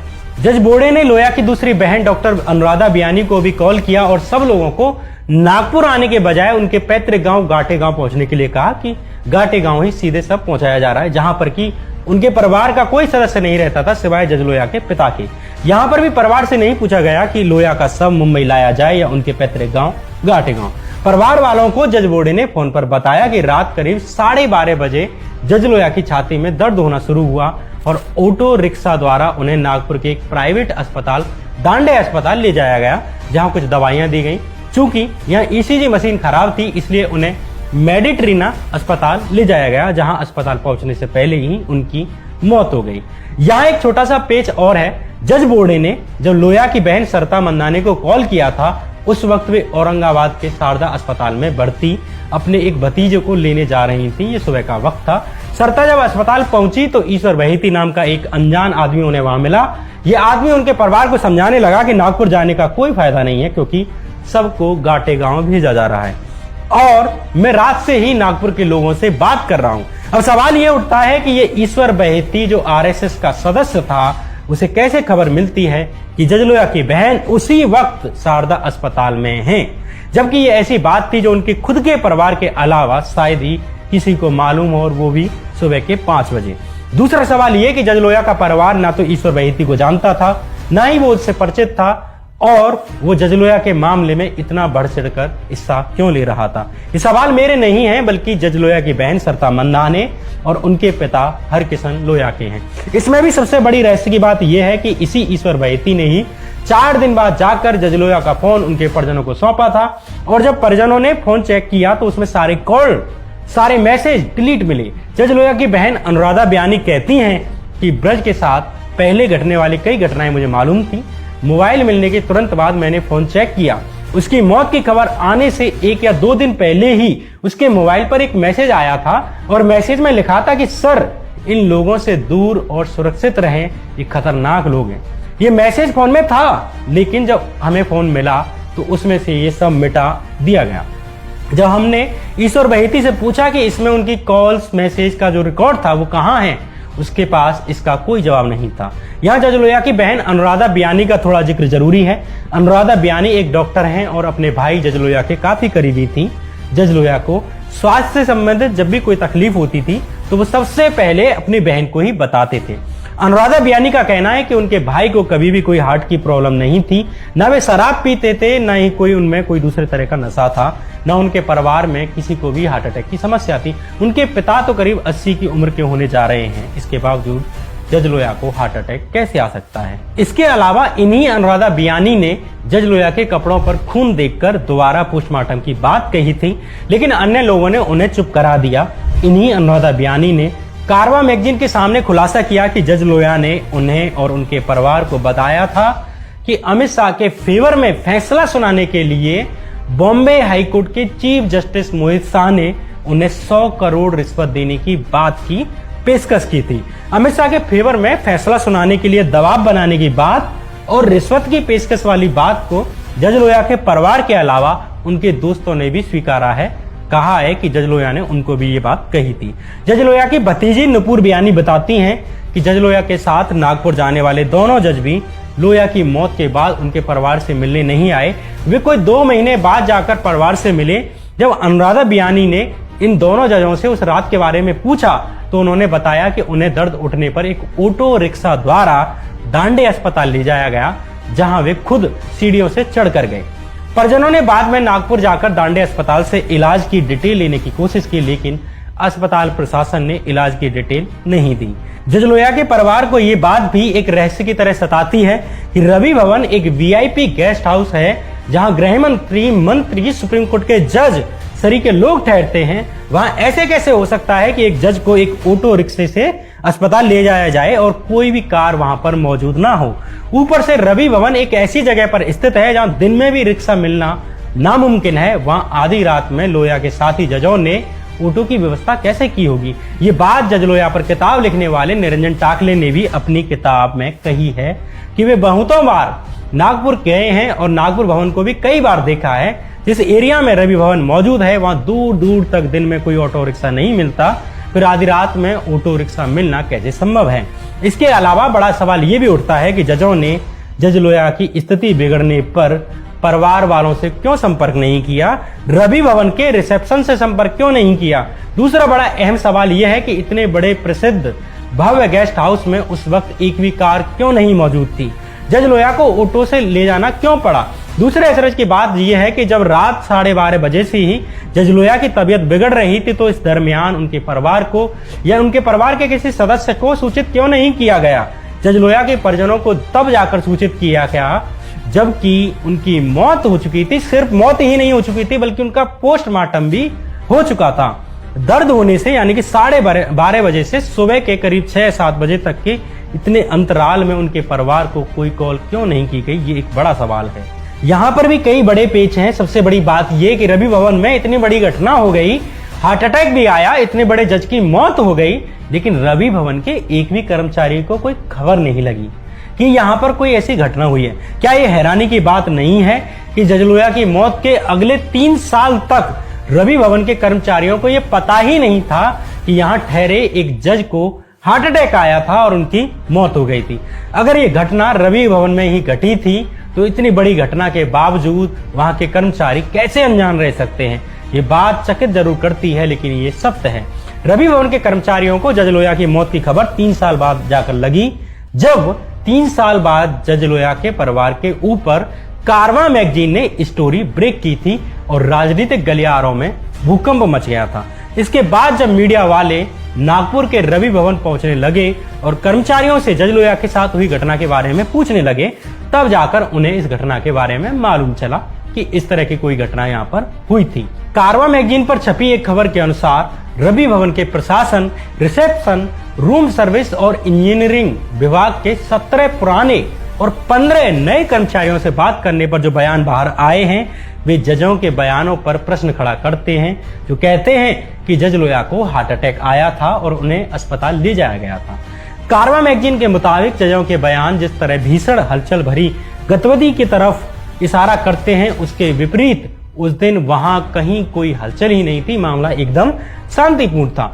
रवि भवन के कर्मचारियों को इस बात का एहसास तक नहीं था कि 1 दिसंबर की सुबह एक जज को यहां से अस्पताल ले जाया गया था। कारवां मैगजीन की इस खबर में एक कर्मचारी ने बताया कि हमको तो तब जाकर पता चला जब अखबार वालों ने इसके बारे में लिखना शुरू किया और जांच शुरू हुई, यानी 3 साल बाद। एक कर्मचारी ने यह भी कहा कि हमें तो इस बात का भी पता चल जाता है जब हाई प्रोफाइल लोग देर रात में शराब पीते हैं, लड़कियां लाते हैं, फिर ये कैसे हो सकता है कि एक जज को रात में अस्पताल ले जाया जाए, हार्ट अटैक आए और हमें पता भी न चले। यहाँ एक और बात गौर करने की है कि रवि भवन जिसमें कि जज लोहिया ठहरे हुए थे, उसके रजिस्टर में 29 नवंबर से लेकर 1 दिसंबर के बीच जज लोहिया का नाम ही दर्ज नहीं है। जज लोहिया के साथ आए जज कुलकर्णी और जज मोडक ने अपने बयान में कहा था कि वे रवि भवन के कमरा नंबर 10 के साथ ठहरे हुए थे। यहाँ सबसे बड़ी बात यह है कि यह कमरा नंबर 10 रिसेप्शन के एकदम पास मौजूद है। ऐसा नामुमकिन है कि 10 नंबर में कमरे में कोई इतनी बड़ी घटना घटे और रिसेप्शन पर मौजूद कर्मचारियों को इसकी भनक तक ना लगे। इसमें भी एक मीडिया रिपोर्ट के अनुसार रात के वक्त जब सारे मेहमान सो जाते हैं तो रवि भवन के लगभग सभी कर्मचारी रिसेप्शन के पास ही आकर इकट्ठा होते हैं। कुछ वहां मौजूद चटाई पर लेट जाते हैं और कुछ सोफे पर। फिर यह कैसे संभव है कि रिसेप्शन के पास से गुजरकर गेट से किसी जज को अस्पताल ले जाया जाए, हार्ट अटैक आए और कर्मचारियों को इसका पता भी न चले? एक कर्मचारी कहता है कि अगर रवि भवन में कहीं एक तार में स्पार्क भी होता है तो हमें इस बात का मालूम चल जाता है। ऐसे में एक जज को हार्ट अटैक आ जाए, उसे अस्पताल ले जाया जाए, लेकिन रिसेप्शन के कर्मचारियों को भनक भी न लगे, ये बात पचती नहीं। ये कई बातें हैं जज लोहिया के साथ उस रात जो घटनाएं हुई, वे कई बड़े सवाल खड़े करती हैं। जिस गोपनीयता से जज लोहिया को कथित तौर पर अस्पताल ले जाया गया, दिखाया गया है, वे अपने आप में एक जांच का विषय है। सामान्य तौर पर ऐसी परिस्थितियों में सबसे पहले रिसेप्शन को कॉल किया जाता है। रिसेप्शन तत्काल एम्बुलेंस की व्यवस्था करती है या किसी कार की व्यवस्था करती, लेकिन इस मामले में ना तो घर वालों को रात में कुछ पता चला, ना उन्हें कॉल किया गया, न रवि भवन के कर्मचारियों को। वैसे में इस बात पर शक होता है कि रवि भवन में जज लोहिया को कोई दिल का दौरा पड़ा होगा। वे अपने आखिरी वक्त में रवि भवन में ही थे या कहीं और थे, ये भी एक सवाल है। ऊपर से जज लोहिया की forensic report, viscera report, histopathology report पर अलग अलग डॉक्टरों द्वारा यह कहना कि ये रिपोर्ट हार्ट अटैक की बात की पुष्टि नहीं करती, बल्कि सर पर चोट और जहर दिए जाने की संभावनाएं व्यक्त करती हैं। उससे शक और गहरा हो जाता है कि क्या जज लोहिया की मौत एक प्राकृतिक मौत थी या एक राजनीतिक साजिश थी। एक ही कॉलोनी में होने के बावजूद जज लोहिया के साथ जाने वाले दोनों जज उनके परिवार से 2 महीने तक नहीं मिलते, और जब वे 2 महीने बाद जज लोहिया के परिजनों से मिलने पहुंचते हैं तो परिजनों के पूछने पर कि बार बार इस बात को कहते हैं कि हम डरे हुए थे, हम दबाव में थे। हु किल्ड जस्टिस लोहिया किताब के अनुसार जज लोहिया की भतीजी नुपुर बियानी कहती हैं कि 2 महीने बाद जब जज कुलकर्णी और जज मोडक हमारे घर आए, तब अपूर्वा ने यानी जज लोहिया की बेटी ने इन दोनों जजों से पूछा कि मैंने सुना है रवि भवन के पास नजदीक में बड़े बड़े अस्पताल मौजूद थे, जैसे कि वॉकहार्ट, बावजूद इसके आप पापा को छोटे से दांडे अस्पताल में क्यों ले गए? अपूर्वा के सवाल पर वे माफी मांगते रहे और कहते रहे कि हम डरे हुए थे। अब सवाल यह है कि जज लोहिया के साथ मौजूद रहे जज आखिर किस बात से डरे हुए थे? अगर जज लोहिया की मौत प्राकृतिक मौत थी तो दोनों जज क्यों डरे हुए थे? इसके अलावा भी एक सबसे बड़ा और गंभीर सवाल भी है। कारवां मैगजीन की खबर में जज लोहिया की खबर को ब्रेक करने वाले पत्रकार निरंजन टाकले लिखते हैं, स्टोरी से संबंधित तथ्य जुटाने के लिए जब मैं नागपुर के सरकारी मेडिकल कॉलेज गया, जहां जज लोहिया का पोस्टमार्टम हुआ था, और लोकल सीता बुल्दी पुलिस स्टेशन पहुंचा, तो दोनों जगहों पर एक सूत्र ने मुझे बताया कि उन्हें आधी रात को ही जज लोहिया की मौत के बारे में सूचित कर दिया गया था, और रात के दौरान इन दोनों ने व्यक्तिगत रूप से मृत शरीर को देखा था। उन्होंने ये भी कहा कि जज लोहिया का पोस्टमार्टम रात में ही कर दिया गया था, जबकि सरकारी कागजों और पोस्टमार्टम रिपोर्ट में लिखा है कि जज लोहिया की मौत सुबह 6:15 पर हुई थी और पोस्टमार्टम दिन में 11:55 पर हुआ था। पोस्टमार्टम रिपोर्ट कहती है कि जज लोहिया की मौत 6:15 पर हुई थी, जबकि जज लोहिया के परिजनों को सुबह के 5 बजे से ही कॉल आनी शुरू हो गई थी कि जज लोहिया की हार्ट अटैक से मौत हो गई है। पोस्टमार्टम में कई जगह पर भारी गड़बड़ है। इसमें लोहिया की मौत की तारीख 7 दिसंबर लिखी हुई है और पोस्टमार्टम करने वाले डॉक्टर के साइन के नीचे 10 दिसंबर की तारीख लिखी हुई है, जबकि जज लोहिया की मौत 1 दिसंबर की सुबह हुई थी। जज लोहिया के कपड़ों का रंग भी पुलिस की पंचनामा रिपोर्ट और पोस्टमार्टम रिपोर्ट में अलग अलग दर्ज है, अलग अलग बताया गया है। पोस्टमार्टम रिपोर्ट में उनके हाथ में कड़ा पहनने की बात भी कही गई है, जबकि पुलिस के पंचनामे में किसी भी कड़े का जिक्र नहीं है और लोहिया के परिजन भी कड़ा पहनने की बात से इनकार करते हैं। ऐसी कई बातें हैं जो जज लोहिया के पोस्टमार्टम की रिपोर्ट से छेड़छाड़ का शक पैदा करती हैं। यहाँ कुछ बातों पर विशेष ध्यान देने जरूरी है।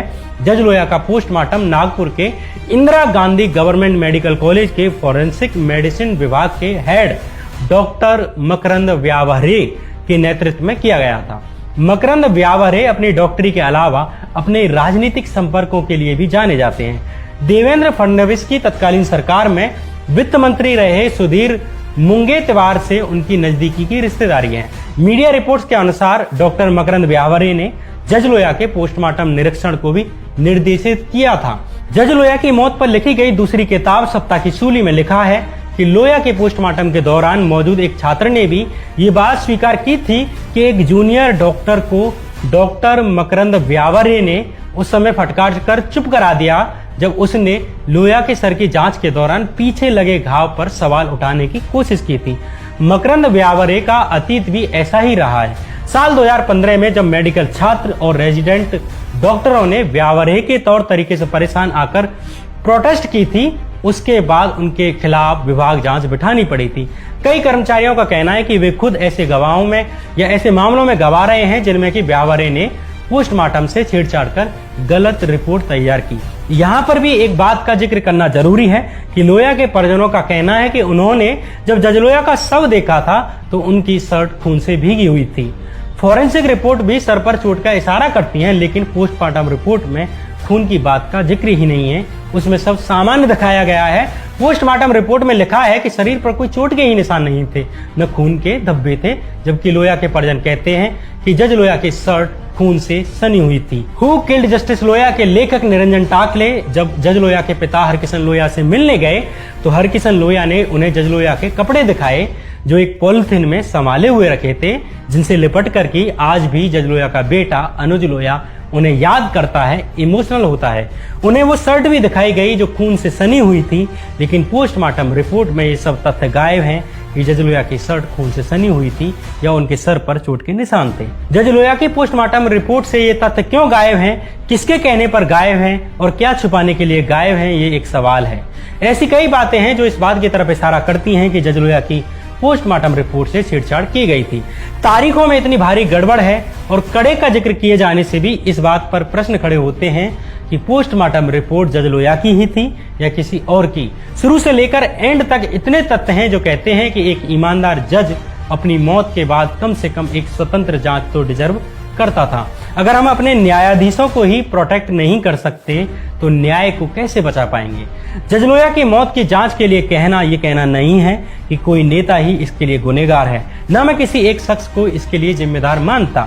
मैं बस इतना जानता हूं कि जज लोहिया को न्याय मिलना चाहिए और हत्यारों को पहचाना जाना चाहिए, चाहे वे कोई भी हों। ये जज लोहिया पर बनाई सीरीज का 3रा एपिसोड था। इससे पहले इसी चैनल पर 2 एपिसोड आ चुके हैं। आप अगर पहली बार इस चैनल पर आए हैं तो इसे सब्सक्राइब कर लीजिए। अगर आपको ये वीडियो पसंद आई है तो लाइक का बटन जरूर दबाकर जाइए। ऐसा करने से वीडियो को अधिक रीच मिलती है और इससे मुझे भी थोड़ा प्रोत्साहन मिलता है। अगर आपको लगता है कि आपको इस चैनल को आर्थिक मदद करनी चाहिए तो इस चैनल को ज्वाइन कर सकते हैं। इसके लिए आपको चैनल पर दिख जाएगा। आपकी थोड़ी सी मदद भी इस चैनल को जीवित रखने में मदद करेगी। आने वाले एपिसोड में हम सोहराबुद्दीन और तुलसीराम प्रजापति के उस मामले को टटोलने की कोशिश करेंगे जिस मामले की सुनवाई जज लोया कर रहे थे, जिसके बाद की उनकी मौत हो गई, जिस मामले में सीबीआई ने अमित शाह को दोषी माना था और उन्हें जेल की यात्रा करनी पड़ी थी। तब तक के लिए इस चैनल के बाकी वीडियो देख लीजिए। तब तक के लिए नमस्कार।